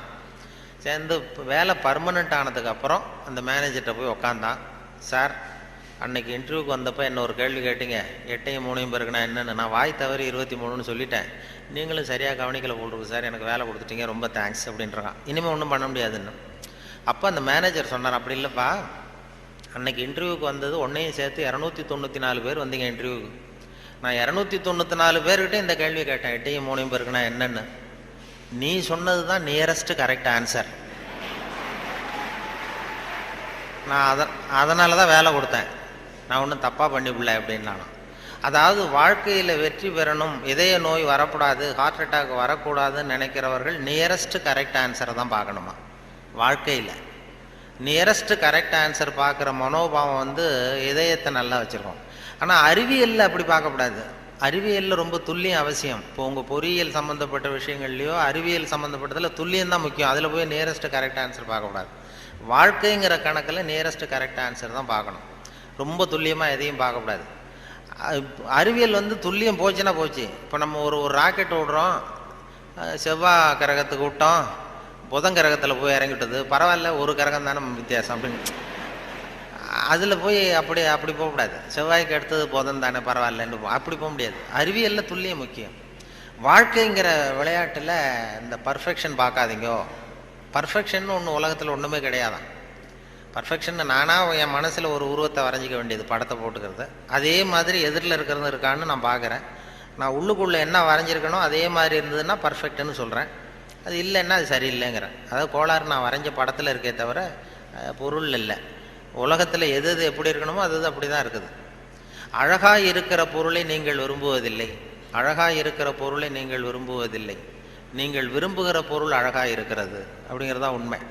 அதனால தான் ஒரு நீக்ரோவுக்கு அவங்க புள்ள வந்து அழகாக இருக்குது, நமக்கு நம்ம பார்வைக்கு வித்தியாசமாக தெரியுது. அதனால் அந்த அழகுங்கிறதெல்லாம் வாழ்க்கைங்கிற கணக்கில் அந்த ரொம்ப துல்லியமெல்லாம் பார்த்து வாழ்க்கையை வீணாக்கி கொள்ளாதீர்கள்னு சொல்லுவாங்க. ஏன்னா மனிதனுக்கு வந்து இன்னும் சரியான விளக்கம் யாருமே கொடுத்ததில்லை. கிரேக்க அறிஞர்கள் தான் பெரிய அந்த வரைவிலக்கணம் வகுக்கிறதுல ரொம்ப கெட்டிக்காரங்களாம். கிரேக்க அறிஞர்கள் ஒவ்வொன்றுக்கும் டெஃபனேஷன் வகுக்கிறதுல. அப்போ ஒரு குரூப் அறிஞர்கள் குழு கூடி உட்காந்து மனிதன் என்பவன் யார், மனிதன் அப்படின்னா அதுக்கு என்ன டெஃபனேஷன், ஒரு வரைவிலக்கணம் வகுக்கணும்னு உட்காந்தாங்களாம். உட்காந்தா எல்லாம் வந்து இப்படி ஒவ்வொரு அறிஞரும் ஒரு யோசனை சொல்லியிருக்கிறார். மனிதன் என்பவன் ஒரு 2 கால் பிராணி அப்படின்னு எழுதிடலாம் சார் அப்படின்னது உடனே எல்லாம் ஏகமனதாக எல்லாம் சரி தான், சரியாக இருக்க விளக்கம். மனிதன் என்பவன் 2 கால் பிராணி, சரியாக இருக்க ஒத்துக்கலாம்னு போனாங்க. அப்போ திடீர்னு ஒருத்தர் எழுந்திரிச்சு வெளில ஒன்றாராம். போயிட்டு ஒரு திடுக்கிட்டுன்னு வெளில திரும்பி வந்து ஒரு சாக்கில் கொண்டாந்து அப்படி வச்சார் மேஜையில். இந்த சாக்குக்குள்ளே என்ன இருக்குன்னு கேட்டார் தலைவர், கூட்ட தலைவர். உங்கள் வரைவிலக்கணப்படி உங்கள் டெஃபனேஷன் படி உள்ள ஒரு மனுஷன் இருக்கான், மனிதன் என்பவன் ஒரு 2 கால் பிராணின்னு தானே சொன்னீங்க அப்படின்னு சொல்லி திறந்தா ஒரு கோழி நிற்கிது.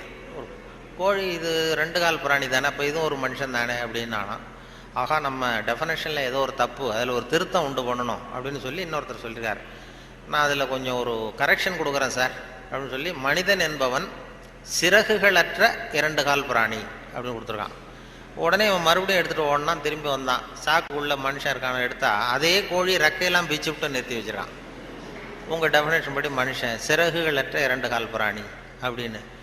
அப்புறம் தான் அந்த கிரேக்க அறிஞர்களே சொல்லிட்டாங்களாம், மனிதனுக்கு அதாவது இப்போ ஏதாவது ஒன்றும் முடியலன்னா இப்போ நம்ம என்ன பண்ணுறோமோ அது மாதிரி அதே முடிவுக்கு வந்தாங்க. அதாவது சபை ஒத்தி வைக்கப்படுகிறது அப்படின்னு சொல்லிவிட்டு கடைசி வரைக்கும் அது டெஃபினேஷன் கொடுக்கல. மனிதனுக்கு வந்து விஞ்ஞானம் போட்டிருக்கிற வேலை வேறு. விஞ்ஞானம் கெமிஸ்ட்ரி என்ன சொல்லுதுன்னா, ஒரு சராசரி மனுஷ உடம்புல இருக்கிற கால்சியத்தை மட்டும் தனியாக எடுத்தால் ஒரு சின்ன ரூமுக்கு வெள்ளடிக்கலாம். ஒரு சராசரி மனுஷ உடம்புல இருக்கிற கொழுப்பை மட்டும் தனியாக எடுத்தால் ஒரு 10 சோப்பு கட்டி தயார் பண்ணலாம். ஒரு சராசரி மனுஷன் உடம்புல இருக்கிற பாஸ்பரஸை மட்டும் தனியாக எடுத்தால் ஒரு 40 நெருப்புக்குச்சி தயார் பண்ணலாம். ஒரு சராசரி மனுஷ உடம்புல இருக்கிற இரும்பு சத்தை மட்டும் தனியாக எடுத்தால் 2 ஆணி 2 செய்யலாம். இவ்வளவுக்கு மொத்தமாக விலை போட்டால் 42 ரூபா 50 காசு. இதுதான் கெமிஸ்ட்ரி நமக்கு போட்டிருக்கிற விலை. ஒரு மனுஷனுக்கு ரசாயன விஞ்ஞானம் போட்டிருக்கிற விலை அவ்வளவுதான். அவன் எப்போ அவன் அவனுடைய வேல்யூ கூடும்னா அவன் எப்படி நடந்துக்கிறாங்கிறத பொறுத்து தான். அதுவும் மனுஷன் உயிரோடு இருக்கிற வரைக்கும் தான் 42-50 காசு. மிருகங்கள் அவனை விட பெருசாக இருக்கு. செத்தத்துக்கு அப்புறம் வேல்யூ கூடுது. கடையில் பாருங்கள், உயிர் கோழி 50 ரூபா, உரித்த கோழி 60 ரூபான்னு போட்டுருவோம். செத்தத்துக்கு அப்புறம் 10 ரூபா கோடி போடும். மனுஷன் உயிர் மனிதன் 42 ரூபா 50 காசு, செத்த மனிதன் 52 ரூபா 60 காசு. அப்படி அதை நீயே வச்சுக்கடா போடான்ட்டு போடுவான். அது அப்படி எப்படி வாழணுங்கிற அந்த வாழ்க்கை நெறிகள்லாம் பெரியவர்கள் நிறைய பேர் அதை பற்றி இது பண்ணி சொல்கிறாங்க. அதனால தான் அவங்ககிட்டேருந்து கற்றுக்கிட்டு நம்ம நல்ல பழக்க வழக்கங்கள் நம்மக்கிட்ட இருக்கிற அந்த திருக்குறளை பற்றி இப்போ தான் அதை பற்றி நிறைய பேர் பேச ஆரம்பிச்சிருக்கிறாங்க. திருக்குறளுங்கிறது அதனுடைய அருமை பெருமையெல்லாம் எப்படி வந்தது போச்சுன்னு சொல்லி. திருக்குறள்லாம் சின்ன வயசில் நம்ம பாடத்திட்டத்தில் மனப்பாடம் பண்ணது தான். இப்போ அதை பற்றி ஆங்கில மொழிபெயர்ப்புலாம் நிறைய பெருசாக பண்டிதமணி கதிரேசன் செட்டியார் இருந்தார். அவருடைய மகன் கூட இங்கே இருந்தார்ல, தமிழ் துறையில், கதிர் தியாகராஜன். அவங்க அப்பா பண்டிதமணி கதிரேசன் செட்டியார். அவர் திருக்குறளை மனப்பாடம் பண்ணது எப்படின்னா, எதிரில் அவங்க வீட்டு வேலைக்காரனை உட்கார வச்சுக்குவாராம். இவர் உட்காந்துருப்பார். அவருக்கு கால் நடக்க முடியாது, கால் ஊனம். அதனால் எதிரில் வேலைக்காரனை உட்கார வச்சுட்டு அவன் கையில் திருக்குறள் புஸ்தகத்தை கொடுத்துட்றது. இவர் உட்காந்துக்கிட்டு, இந்த இடத்துல நான் முதலாளி கிடையாது, நீ வேலைக்காரன் கிடையாது, நான் திருக்குறளை வரிசையாக சொல்லிட்டு வருவேன், அது சரியாக இருக்கான்னு பார்த்துக்கிட்டே வா, ஏதாவது ஒரு சின்ன தப்பு சொல்லிட்டா கூட நீ என்ன முதலாளின்னு பார்க்காத, எழுந்திரிச்சு என் தலையில் ஓங்கி ஒரு கொட்டு வை அப்படின்னு. சரி முதலாளின்னு வாங்கி வச்சுக்கிட்டான். வாங்கி வச்சுட்டு சொல்லுங்கள் முதலாளின்னு உட்காந்தான். அகர முதல எழுத்தெல்லாம் ஆதி பகவன் முதற்றே உலகு அப்படின்னாரு. உடனே கிடுக்குன்னு கொஞ்சம் இருங்க முதலாளி அப்படின்னு சொல்லி எழுந்திரிச்சு ஓங்கி நங்குன்னு கொட்டி விட்டான் தலையில். ஏன்டா கூப்பிட்டா, நான் சரியாக தானடா சொன்னேன் அப்படின்னா, இல்லை நீங்கள் சொன்னது தப்பு முதலாளி, அகர முதல எழுத்தெல்லாம்னு நீங்கள் சொன்னீங்க, இந்த புஸ்தகத்தில் அகர முதல வெழுத்தெல்லாம்னு போட்டிருக்கு, அதனால் தப்பு. டக்குன்னு இப்போ திருக்குறளை புரிஞ்சிட்டாராம். இதே ரீதியில் போனால் நான் 1330 கொட்டு வாங்கணும் உங்ககிட்ட, என் தலை தாங்காது, நான் பார்த்துக்கிறேன் போடான்ட்டாரான். அப்படிலாம் திருக்குறளை படித்து பெரிய இது பண்ணியிருக்கிறாங்க. அவருக்கு கால் ஊனம், பண்டிதவன் கதிரேசன் செட்டியாருக்கு. அவருக்கு பாதுகாப்புக்குன்னு ஒருத்தனை வச்சுருந்தாராம், அவனுக்கும் கால் கிடையாது. அப்போ கேட்டிருக்காங்க, ஏங்க ஐயா நீங்கள் தான், உங்களுக்கு தான் கால் நடக்க முடியாது, நடமாட முடியல, கால் ஊனம், உங்களுக்கு பாதுகாப்புக்குன்னு ஒருத்தனை வச்சுருக்கீங்க, அவனுக்கும் கால் விளங்காமல் இருக்கு, கால் சரியில்லையே அப்படின்ட்டு இருக்காங்க. அப்போ அதை நான் அர்த்தத்தோடு தான் வச்சுருக்கேன்னாராம். என்ன அப்படின்னு கேட்டதுக்கு சொல்லியிருக்காரு, எனக்கு ஒரு ஆபத்துன்னு வரும்பொழுது இவன் விட்டுட்டு ஓடி போகாமல் இருக்கணும்ல, அதுக்காக தான் வச்சுருக்கேன் அப்படின்னு சொன்னாராம். அப்படிலாம் அந்த தலைமுறையில் திருக்குறளை பற்றி சொல்லுவாங்க. திருக்குறளை இப்போ பெரிய அதை பற்றி சான் ஸ்னைடர்னு ஒருத்தர், இப்போ அமெரிக்க பேராசிரியர், திருக்குறளை பற்றி 600 பக்கத்துக்கு 600 பக்கம் கற்கும் வழிகள்னு ஒரு புத்தகம் எழுதினாராம். ஹைவே டு லேர்னிங்க, அது ஒன்று, ஹைவே டு லேர்னிங் அப்படிங்கிற புத்தகம் 600 பக்கம், 500 ரூபா விலை. அதாவது கற்கும் வழிகள்னு அமெரிக்காவில் இப்போ பிரபலமாக அந்த புத்தகம் விற்றுக்கிட்டு இருக்கு. அதை படிச்சுட்டு நம்ம தமிழ் பேராசிரியர் ஒருத்தர் சொன்னாருங்க, இதுக்கு ஏன் 600 பக்கம் வேஸ்ட்டு, நம்ம திருவள்ளுவர் ஒவ்வொரு வார்த்தையிலே பதில் சொல்லியிருக்காரு அப்படின்னார்.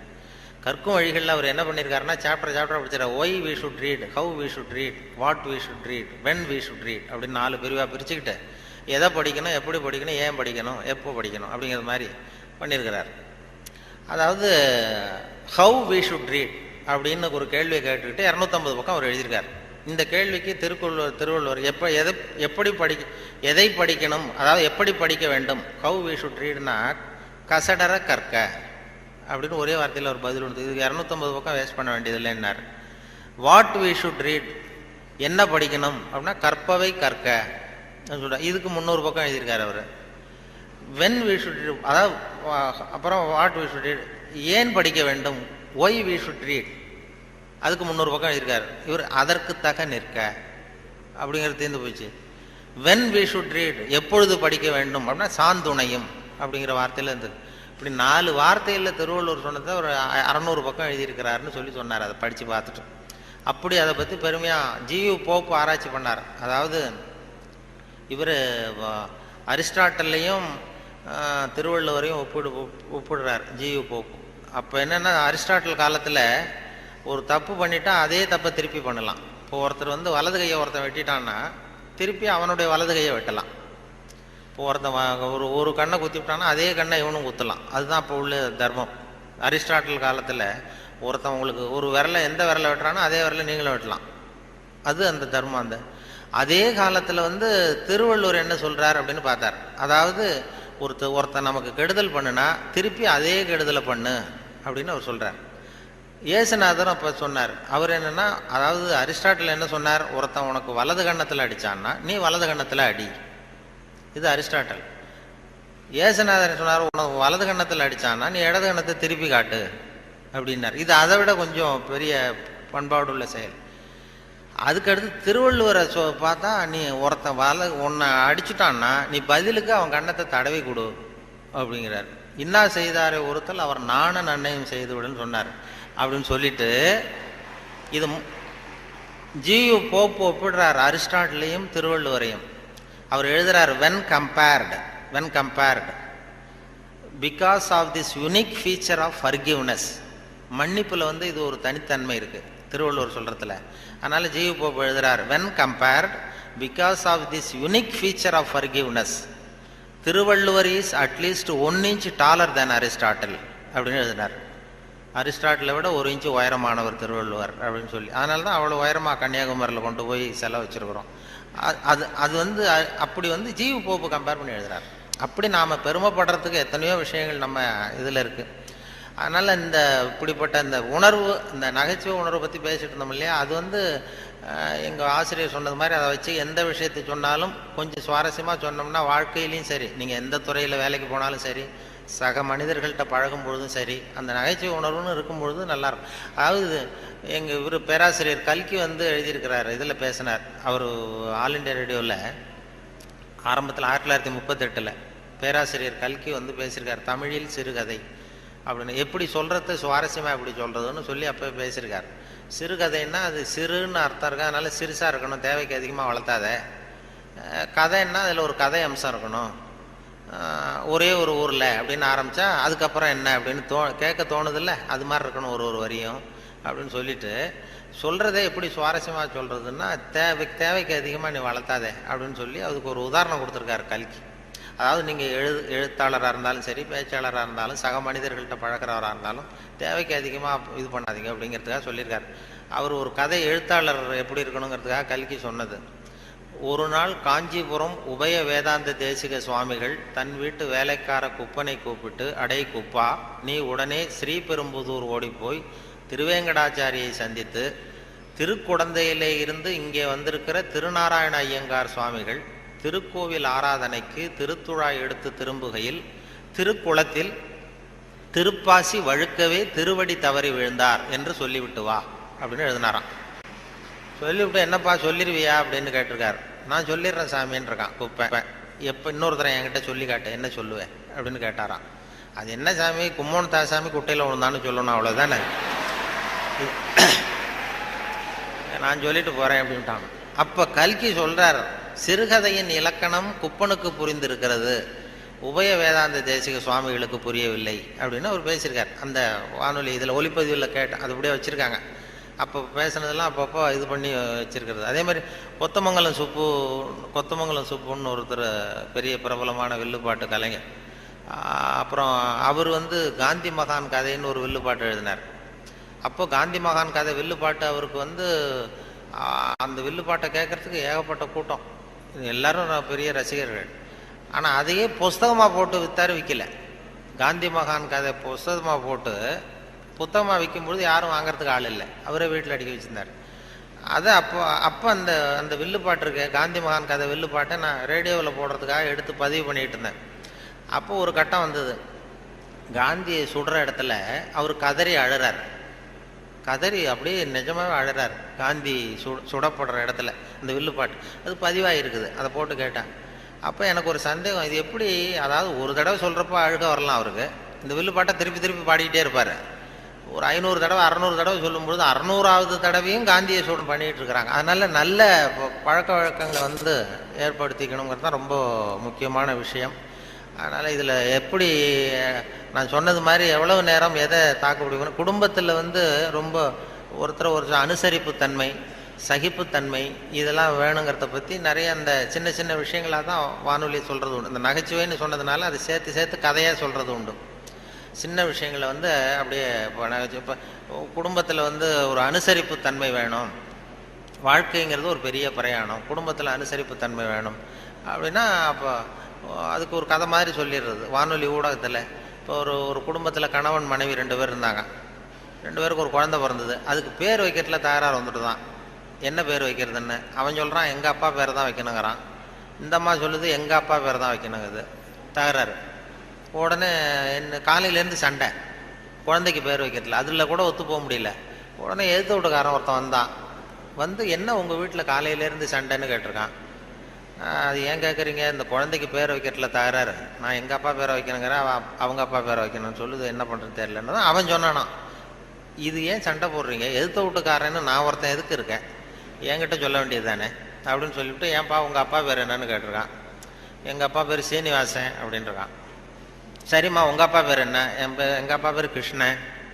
இவன் யோசித்தான், சரி குழந்தைக்கு சீனிவாச கோபாலகிருஷ்ணன் அப்படின்னு பேர் வச்சுருங்க, இதுக்கு ஏன் தகராறு அப்படின்ட்டு போயிட்டான். போனதுக்கப்புறம் இந்த இவங்க 2 பேரும் பேசிக்கிறாங்க, அது எப்படி இந்த சீனிவாசன் சரி கிருஷ்ணன் சரி, நடுவில் கோபாலன் எங்கேருந்து வந்தான். ஓடி போய் கூப்பிட்டு வந்தாங்களாம் அவனை, வாடா கிட்டவா, அது யாரா கோபாலன் அப்படின்னா அது எங்கள் அப்பா பேர், நீ அதை மட்டும் எதுக்கு விட்டுட்டு போற, சேர்த்து வச்சுக்கோனா. அதாவது 2 பேருக்குள்ள ஒரு அனுசரிப்பு தன்மை இல்லைன்னா கோபாலன்னு ஒருத்தன் குறுக்க வருவான். அப்படி வரும். அந்த வாழ்க்கையில் வந்து அனுசரிப்பு தன்மைங்கிறது ரொம்ப அவசியம். வாழ்க்கையில் ஒருத்தர் அனுசரித்து போகிறது, அதாவது சந்தேகப்படாமல் இருக்கணும்னு சொல்லுவாங்க. ஒரு பையன் புதுசாக ஒரு பொண்ணை கல்யாணம் பண்ணிட்டு வந்தான். எல்லாரும் என்ன பண்ணிட்டாங்க, ஏய் நீ கல்யாணம் பண்ணிட்டு வந்திருக்கேன், அந்த பொண்ணுக்கு காது கேட்காதுடா, காது சரியாக கேட்காது அப்படின்ட்டு இருக்காங்க. இவன் அதை எப்படி சோதனை பண்ணுறது, டெஸ்ட் பண்ணுறது, அப்படி நேராக கேட்டால் சண்டை வந்துடும், உனக்கு காது கேட்குதான்னு கேட்கக்கூடாது. வெளியில் போய் தெருவில் வந்து நின்றுக்கிட்டு இன்னைக்கு என்ன சாம்பார் அப்படின்னா பதிலே வரல. ஆகா நம்ம சந்தேகப்பட்டது சரிதான் அப்படின்னு முடிவு பண்ணிட்டான். அடுத்தது வந்தான் வீட்டுக்குள்ளே வந்து நின்றுக்கிட்டு 2வது தடவை கேட்டான். கூடத்தில் வந்து நின்றுட்டு இன்னைக்கு என்ன சாம்பார் அப்படின்னா அப்பவும் பதில் வரல. சரி நம்ம மனைவிக்கு நம்ம சந்தேகப்பட்டு காது கேட்கல அப்படின்ட்டு அடுத்தது அடுப்பங்கரைக்கே போயிட்டான். அந்த பொண்ணு எதோ சமைச்சிக்கிட்டு இருக்கு. அது கிட்ட போய் அது காது ஓரமாக இப்படி காயே வச்சுக்கிட்டு ரொம்ப சத்தம் போட்டு கத்துறான். 3வது தடவையா இன்னைக்கு என்ன சாம்பார்னு கத்துறான். அந்த பொண்ணு கொஞ்சம் கூட அலட்டிக்கல. மெதுவாக இவன் பக்கம் திரும்பி இவன் காது ஓரமாக சொல்லிச்சான், 3வது தடவையா சொல்கிறேன் முருங்கைக்காய் சாம்பார் அப்படின்னு தான்.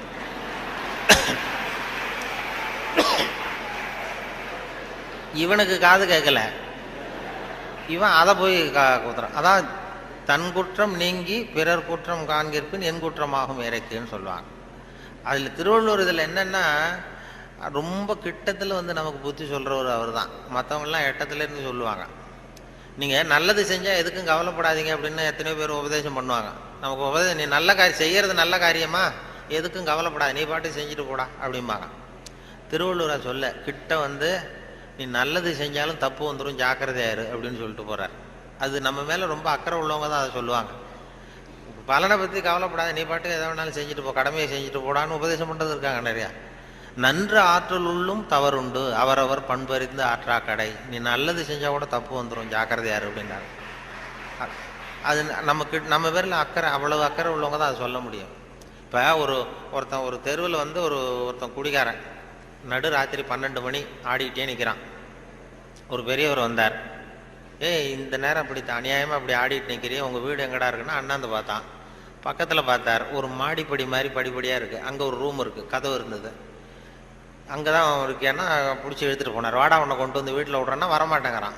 நீ வாடான்னு வலுக்கட்டாயமாக அந்த பெரியவர் அந்த குடிகாரனை பிடிச்சி தரன்னு இழுத்துட்டு போய் மாடிப்படியில் இந்த கதவை திறந்து உள்ற போய் படுறா அப்படின்னா போக மாட்டேங்கிறான். ஒரு வலுக்கட்டாயமாக கழுத்தை பிடிச்சி உள்ற தள்ளி கதவை சாத்திவிட்டு இறங்கி வந்துட்டார்.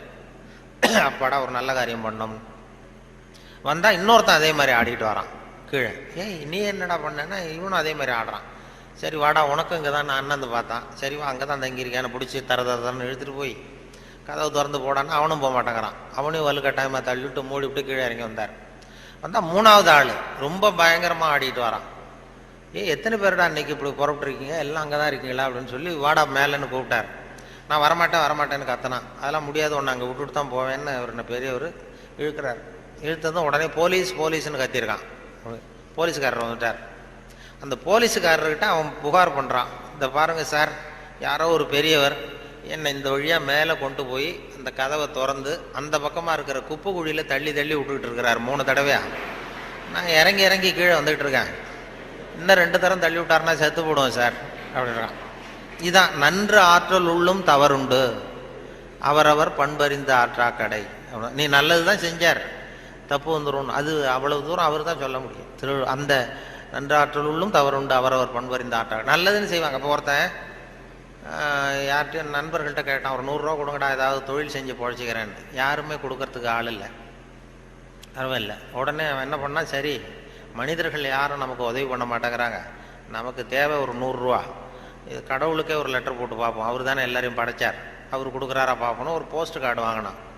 போஸ்ட் கார்டை வாங்கி அதில் அன்புள்ள கடவுள் அவர்களுக்கு வணக்கம், எனக்கு மனிதர்கள் யாரும் உதவி செய்ய மாட்டேங்கிறாங்க, எனக்கு ஒரு 100 ரூபா இருந்தால் அதை வச்சு நான் பொழைச்சிக்குவேன், நானே ஒரு 100 ரூபாயை எனக்கு அனுப்பி வைக்கும்படி கேட்டுக்கொள்கிறேன்னு போட்டு கையெழுத்து போட்டான். போட்டு அந்த பக்கம் திருப்பி அட்ரஸ் எழுதணும்ல, பெறுகிறவர் முகவரி, உயர்தரு கடவுள் அவர்கள், அப்புறம் தெரு நம்பர், வீட்டு நம்பர், தெரு ஒன்றும் தெரியல.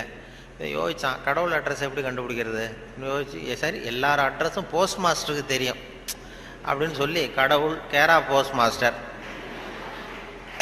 அண்ணாமலை நகர் சிதம்பரம்னு போட்டு விட்டான். அந்த போஸ்ட் மாஸ்டரு ஒரு நல்ல எண்ணம் படைச்சவர். அவர் என்ன பண்ணிட்டாரு, யாரோ ஒருத்தன் அப்பாவித்தனமாக 100 ரூபா கேட்டிருக்கான், நாமளே அனுப்பிச்சிருவோம், கடவுளுக்கு அனுப்பியிருக்கான் அப்படின்னு சொல்லி அங்கே போஸ்ட் ஆஃபீஸில் வேலை செய்கிறவங்கள்ட்டெல்லாம் உங்களால் முடிஞ்சதை கொடுங்கப்பா, ஹெல்ப் பண்ணுங்க, அவனுக்கு உதவி பண்ணுவோன்னா ஆளுக்கு உடனே 5-10 எடுத்து கொடுத்தாங்க. எல்லாரும் சேர்த்தா ஒரு 90 ரூபா சேர்ந்து போச்சு. உடனே சேர்ந்த வரைக்கும் அனுப்பிச்சிருவோம் அப்படின்னு சொல்லி மணி ஆர்டர் ஃபார்ம் எடுத்தார். மணி ஆர்டர் கமிஷனையும் அவரே ஒத்துக்கிட்டார். அவரே எடுத்துக்கிட்டு அந்த சேர்ந்த பணம் 90 ரூபாய் வச்சு அந்த அவனுக்கு அனுப்பிச்சிட்டார். அவன் வாங்கிட்டான்.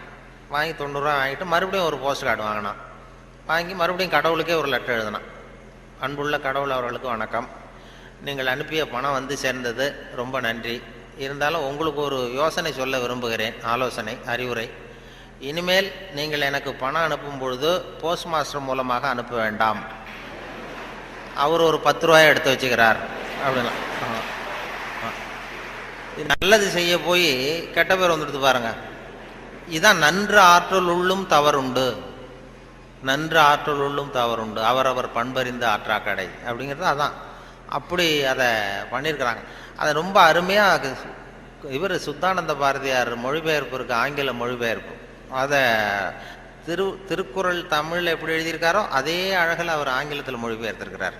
சுத்தானந்த பாரதியாருடைய ஆங்கில மொழிபெயர்ப்பு பார்த்தீங்கன்னா அப்படியே இருக்கும். அதாவது உடம்போடு உயிரிட என்ன, மடந்தையோடு எம்மிடை தொடர்புன்னு ஒரு திருக்குறள் இருக்கும். அதாவது இந்த பெண்ணுக்கும் எனக்கும் உள்ள தொடர்பு எப்படின்னா உடம்புக்கும் உயிருக்கும் உள்ள தொடர்பு மாதிரி அப்படின்னு அந்த இதில் திருவள்ளுவர் எழுதியிருப்பார். உடம்போடு உயிரிட என்ன, மற்றென்ன, மடந்தையோடு எம்மிடை தொடர்பு. அதை சுத்தானந்த பாரதியார் மொழிபெயர்த்திருக்கிறார். The love between me and this lady is like bond between soul and body, இப்படி எழுதியிருக்கு. அதே போல் 2 வரியில் அந்த காலத்தினால் செய்த நன்றி செய்த ஞாலத்தின் மானப்பெரிது, அது மாதிரி a help rendered in hour of need, so though smaller greater than the world அப்படின்னு இப்படி அழகாக அதை பண்ணியிருப்பார். இவர் சொன்ன அந்த நம்ம நாவலர் நெடுஞ்செழியன், அவர் அந்த திருக்குறள் மொழிபெயர்ப்பு வந்தப்போ வானொலி நிலையத்துக்கு வந்திருந்தார். அப்போ முன்னாடி ஒரு அறையில் உட்காந்து பேசிகிட்டு இருக்கிறோம், அவர் பதிவுக்கு முன்னாடி. அப்போ கேட்டார், நீ என்ன படிச்சிருக்கேன்னு என்ன கேட்டார். நான் விவசாயம் படிச்சிருக்கேன் சார் அப்படின்னு.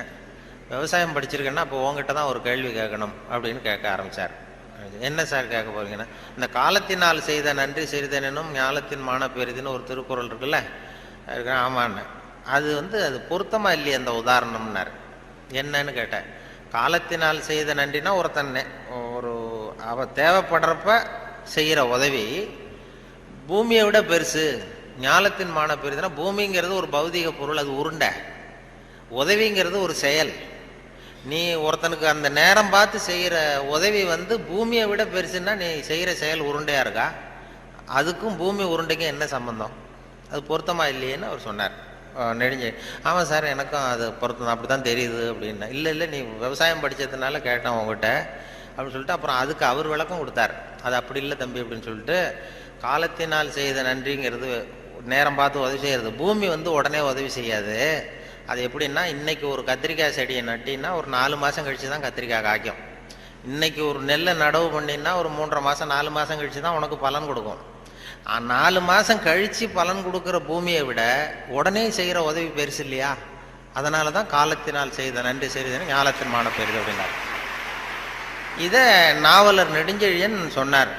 அப்படி அவரெல்லாம் அவர் அரசியலுக்கு வந்திருக்க வேண்டியதில்லை, இலக்கியத்தோடு இருந்திருந்தா நல்லா இருக்கும்னு சொன்னார். அப்புறம் அடுத்த கேள்வியும் கேட்டார், அவர் விடலை. அப்புறம் நிலையில் தெரியாத அடங்கிய அந்த அப்புறம் கடலை விட பெருசி, அதாவது அப்படின்னு ஒரு இது, அதுக்கு அந்த திருக்குறளுக்கு ஒன்று சொன்னேன். நிலையில் தெரியாத அடங்கியான் தோற்றம் மலையினுமான பெரிதுன்னு ஒன்று. பயன் தூக்கார் செய்த உதவி நயன் தூக்கின் நன்றி கடலிற் பெரிது. அதாவது பயன் கருதாமல் செய்கிற உதவி கடலை விட பெருசுன்னு சொல்கிறாரு. கடலுங்கிறது விரிந்தது. பயன் கருதாமல் செய்கிற உதவிக்கும் கடலுக்கும் என்ன சம்பந்தம்னு கேட்டார், இந்த முதல் கேள்வி மாதிரி. அப்புறம் அவரே விளக்கம் கொடுத்தார். கடல் பயன் கருதி தான் நமக்கு உதவி செய்யும். அதாவது நம்மகிட்ட இருக்கிற தண்ணி ஆவியாக போய் மறுபடியும் மேகமாகி மறுபடியும் மழையாக பொழிஞ்சு அந்த தண்ணி மறுபடியும் நம்மகிட்டே வந்துடும். அப்படிங்கிற பயன் கருதி கடல் உதவி செய்யுது. அதை விட பயன் கருதாமல் செய்கிற உதவி பெருசு இல்லையா? அதனால தான் கடலை விட பெருசுன்னு சொன்னார் அப்படின்னு சொல்லி அவர் விளக்கம் அதை கொடுத்தார். இப்போ நிலையில் தெரியாத அடங்கிய தோற்றம் மலையினுமான பெரிது. அதாவது மனசு அடங்கினவன் மலையை விட பெருசு அப்படின்னா மலை அசையாமல் இருக்கிறது ஒன்றும் அதிசயம் இல்லை, மனம் அசையாமல் இருக்கிறது தான் அதிசயம். அதனால் மலையை விட பெருசுன்னு சொல்லி அவர் விளக்கம் கொடுத்துட்டு போனார். மனசை அசையாமல் வச்சுருக்கிறது ரொம்ப கஷ்டம். அது சொல்லிடலாம், மனசை நான் கட்டுப்படுத்துகிறேன்னு. ஒருத்தன் நான் என்ன பெரிய பெரிய துறவிகள்லாம் நான் மனசை கட்டுப்படுத்துகிறேன்னு ஒருத்தன் சவால் விட்டுட்டு போனானா, போய் என்ன பண்ணுறதுன்னா ஒரு நடுக்காட்டில் போய் உட்காந்துக்கிட்டான். மனசை கட்டுப்படுத்துறது என்ன பெரிய காரியம் நான் பண்ணுறேன் அப்படின்ட்டு அப்படியே உட்காந்து பார்த்தா எதிரில் ஒத்தையடி பாதை, அதில் ஒரு நடனம் ஆடுற பொண்ணு போயிட்டுருக்கு. டான்ஸு ஸ்கூல் ஒன்று, டான்ஸு கற்றுக்கிறதுக்கு போயிட்டுருக்கு. இது என்ன இவ்வளோ தூரம் உட்காந்துருக்குறோம், இப்பவும் நமக்கு தொந்தரவாக இருக்குதே, கண்ணு இடைஞ்சலாக இருக்கேன்னு சொல்லி பார்த்தான். 8 மணிக்கு கிளாஸு தினம் போயிட்டுருக்கு. இப்போ பார்த்தான், ஒரு துணியை எடுத்து கண்ணை கட்டிட்டு உட்காந்துட்டான். இனிமேல் பார்த்துக்கோ, இனிமேல் ஒன்றும் ஆகாதுன்னு. மறுநாள் உட்காந்தா 8 மணிக்கு அந்த காலில் கட்டியிருக்கிற சலங்கை சத்தம் கேட்டுதான், ஜல் ஜல்லுன்னு. இது ஏது காது தொந்தரவாக இருக்குது அப்படின்னு சொல்லி காதையும் கட்டிவிட்டான். கண்ணையும் கட்டிவிட்டான். இனிமேல் ஒன்றும் இப்போ பிரச்சனை இல்லை. மறுநாள் காலையில் 8 மணிக்கு அது தலையில் வச்சுருக்கிற பூ வாசம் அடிச்சிருக்கு. இந்த பொண்ணு மூக்கையும் கட்டிவிட்டான். கண்ணு காது மூக்கையும் கட்டிவிட்டு இனிமேல் நான் மனசை கட்டுப்படுத்துறேன்னு உட்காந்தானா. மறுநாள் காலையில் 8 மணி ஆச்சு. அப்போ இவன் மனசை நினச்சிதான், இந்நேரம் அவள் போயிட்டு இருப்பா அப்படின்னு. இதை விட அசையாமல் இருந்ததுன்னா அது மலையை விட பெருசு மனசு. நிலையில் தெரியாத அடங்கியான் தோற்றம் மலையினும் மான பெரிதுன்னா அதுதான். மலை அசையாமல் இருக்கிறது ஒன்றும் பெரிய ஆச்சரியம் இல்லை, மனசு அசையாமல் இருந்ததுன்னா அது பெரிய அதிசயம் அப்படின்னு சொல்லி அதுக்கு விளக்கம் அவர்கள் கொடுத்துக்கிட்டு இருந்தாங்க. அப்படி நிறைய அதை பற்றி நிறைய பண்ணுறாங்க. அதனால் நமக்கு உங்களுடைய எவ்வளவு நேரம் ஆச்சுன்னு தெரியல, எப்போ முடிக்கிறதுன்னு தெரியல. அது ஒரு கடிகாரம் வச்சா பரவாயில்ல. கடிகாரம் சொல்லுவாங்க பேச்சாளர்கள், சில பேச்சாளர்கள் ஆரம்பிச்சிருவாங்க, முடிக்க முடியாது, எப்போ முடிக்கிறதுன்னு தெரியாது.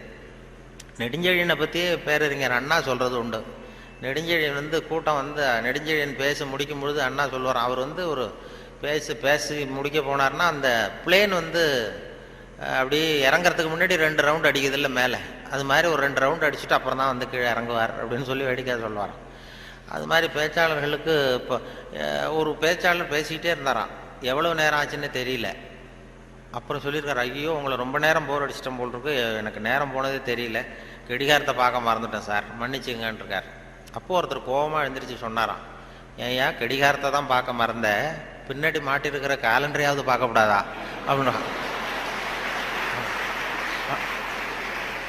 அப்படின்னா அவன் வாரக்கணக்கில் பேசிகிட்டு இருந்திருக்கான். போன ஆரம்பத்தில் முடித்து இந்த விழா முடிகிற வரைக்கும் பேசிகிட்டு இருக்கிறது மாதிரி ஆகிடும். அது அந்த பேச்சுங்கிறது அந்த கல்கி சொன்னார்ல, அது மாதிரி இருக்கணும்னு சொல்லுவாங்க. பேச்சு எதுவாக இருந்தாலும் ஒரு தன்னம்பிக்கை ஊட்டுறது மாதிரி இருக்கணுமா. ஒரு பேச கேட்டாலும் எழுத்தை படித்தாலும் அது படித்து முடித்ததும் நமக்கு ஒரு வாழ்க்கையில் ஒரு பிடிப்பு தன்னம்பிக்கை ஊட்டணும். ஒரு இளைஞன் வாழ்க்கையில் விரக்தி அடைஞ்சி தற்கொலை பண்ணிக்கலாம்னு போய் தண்டவாளத்தில் தலையை வச்சு படுத்தான். எதுவும் வாழ்ந்து பிரயோஜனம் இல்லைன்னு விரக்தி அடைஞ்சிட்டான். படுத்துக்கிட்டு இப்படி பார்க்குறான், 2 பக்கமும் ரயிலே வரல. இது என்னடா தற்கொலை கூட பண்ணுறது சாத்தியமா இல்லையே அப்படின்னு பார்த்தான். அப்போ யாரோ ஒருத்தர் ஒரு பக்கத்தில் ஒரு பெரிய மைதானம், ஒரு பெரிய பேச்சாளர் பேசிகிட்டு இருக்காரு. ஆகா அங்கே யாரோ ஒருத்தர் பேசுகிறாரு, அதையாவது போய் கேட்டுட்டு வருவோம் கொஞ்சம் நேரம், இங்கே போர் அடிக்குது, அதுக்கப்புறம் தண்டவாளத்தில் தலை வச்சு படுத்துருவோம் அப்படின்னு எழுந்திரிச்சு போனான். அங்கே போனால் ஒரு 2000 பேர் உட்காந்துருக்காங்க மைதானத்தில். பேசிகிட்டு இருக்கார் ஒரு பேச்சாளர் தன்னம்பிக்கைங்கிறத பற்றி. பேசி முடித்தார் 1 மணி நேரம். முடிச்சுட்டு எல்லாரும் கலைஞ்சி போயிட்டாங்க. அப்புறம் அந்த இளைஞன் போனான். போய் அந்த பேச்சாளர்கிட்ட, சார் நான் வந்து தற்கொலை பண்ணிக்கணுங்கிற எண்ணத்தோடு தண்டவாளத்தில் தலையை வச்சு படுத்திருந்தேன். உங்கள் குரல் கேட்டது, பேச்சு கேட்கணும்னு வந்தேன். 1 மணி நேரம் உங்கள் பேச்சை கேட்டேன். இப்போ வந்து அந்த தற்கொலை எண்ணத்தை மாற்றிக்கிட்டேன். நான் இனிமேல் தற்கொலை பண்ணிக்க மாட்டேன். எனக்கு வாழ்க்கையில் ஒரு தன்னம்பிக்கை வந்துட்டுது, பிடிப்பு வந்துட்டுது. அதுக்கு நீங்கள் தான் காரணம் அப்படின்ட்டுருக்கான். அது எப்படி அந்த முடிவுக்கு வந்தேன்னு கேட்டிருக்காரு அவர். ஒன்றும் இல்லை சார், இப்போ உங்கள் பேச்சு எவ்வளோ பேர் கேட்டாங்க இந்த கூட்டத்தில் அப்படின்னா ஒரு 2000 பேர் கேட்டிருப்பாங்க அப்படின்னாரான் அந்த பேச்சாளர். அப்போ அந்த இளைஞன் சொன்னானா, ஏன் சார் ஒரு 2000 பேரை ஒரே நேரத்தில் சாகடிக்கிற நீ உயிரோடு இருக்கிறப்போ நான் எதுக்கு சார் சாகணும்? நான் எதுவும் எந்த தப்பும் பண்ணலையே சார், ஒன்றும் எதுவும் பண்ணல சார், நான் ஒன்றும் இப்போ பழச்சிக்குவேன் சார்ட்டு போட்டாரான். அப்படி வந்துடும் கதை. அப்படி பேச்சாளர்கள்ங்கிறது அந்த என்ன ஒரு சகிப்புத்தன்மை. ஒரு பேச்சாளர் என்ன பண்ணார் தெரியுமா, வேகமாக போயிருக்காரு, அவசரமாக கூட்டத்தில் பேசணும்னு போயிருக்காரு. ஒரு காட்டு வழியாக போகும்போது சிங்கம் வந்து எதிரில் நின்று தான் வழி மறிச்சிருக்கு. ஏன் என் நிற்கிற அப்படின்னா, எனக்கு பசிக்குது, உன்னை சாப்பிட போகிறேன்னு தான் சிங்கம். நீ என்ன இப்போ சாப்பிட்றாத, நான் ஒரு முக்கியமான கூட்டத்தில் பேசுறதுக்காக போயிட்டுருக்கேன், அதனால் அதை கெடுத்துறாத அப்படின்ட்டு. அது என்ன, உன் மீட்டிங்கை பற்றி எனக்கு கவலை இல்லை, உன் பேச்சை பற்றி எனக்கு என் பசி தான் முக்கியம், உன்னை சாப்பிட போகிறேன்னு. ஐயோ அவங்கெல்லாம் ஏமாந்துருவாங்க, ரொம்ப பேர் காத்துக்கிட்டு இருக்கிறாங்க பேச்சை கேட்கறதுக்கு, ஏமாந்துருவாங்க அப்படின்றாரு. இனி என்ன அவ்வளோ நல்லா பேசுவியா அப்படின்னு தான் சிங்கம். அதை ஏன் பேச்சை கேட்டால் அப்படியே கேட்குறவங்க மயங்கி விழுந்துருவாங்க. உடனே சிங்கம் சொல்லிச்சான், நீ இங்கேயே பேச, நான் மயங்கி விழறேன்னா பார்ப்போம் அப்படின்ட்டு. உடனே ஒரு ஆரம்பித்தார், பெரியோர்களே தாய்மார்களே அப்படின்னார். சிங்கம் அப்படியே கரகரகரகரன்னு சுற்றி விழுந்துடுது, மயக்கடிச்சு, அப்படியே மயக்கடிச்சு விழுந்துட்டுது. இவர் பார்த்தார், இதுதான் நமக்கு தப்பிக்கிறதுக்கு சரியான நேரம், இந்த மயக்கம் தெளி எழுந்திரிச்சு ஓடி போகணும் நம்ம அப்படின்னு. அப்படி பாம்பு நெளியிறது மாதிரி நெளிஞ்சு போனாராம். ஏன்னா எழுந்திரிச்சு நடந்தால் அதிர்ச்சியில் முழிச்சுக்கிட்டுதுன்னா என்ன பண்ணுறது, மயக்கம் தெளிஞ்சிரும்னு பாம்பு நெளிய மாதிரி நெளிஞ்சு கொஞ்சம் தூரம் போய் எழுந்திரிச்சு ஒரே ஓட்டமாக ஓடி போட்டார். ரொம்ப தூரம் போய் திரும்பி பார்க்குறார், அந்த சிங்கம் அப்படியே கிடக்குதா, பின்னாடி துரத்துதான்னு வேர்த்து ஒழுகுது, மூச்சு வாங்குது. ரொம்ப தூரம் ஓடி போய் திரும்பி பார்த்தா சிங்கம் அப்படியே மயங்கி கிடக்கு, மயங்கி விழுந்தது அப்படியே கிடக்கு. இவர் அங்கே இருந்து அந்த சிங்கத்தை பார்த்துட்டு மனசுக்குள்ளே நினச்சிக்கிட்டாராம், நல்ல வேளை நம்ம பேச்சை கேட்டுட்டு அந்த சிங்கம் மயங்கி விழுந்ததுனால நாம் தப்பித்தோம் அப்படின்னு அவர் நினச்சிக்கிட்டாராம். நம்ம பேச்சை கேட்டு மயங்கி விழுந்ததுனால தப்பித்தோம், நல்ல வேலை அப்படின்னு நினச்சிக்கிட்டாராம். அதே நேரம் சிங்கம் லேசாக தலையை தூக்கி ஒரு கண்ணால் அவரை பார்த்துட்டு இது நினச்சிக்கிட்டு தான், நல்ல வேளை மயங்கி விழுந்தது மாதிரி நடித்ததுனால நாம் தப்பித்தோம்,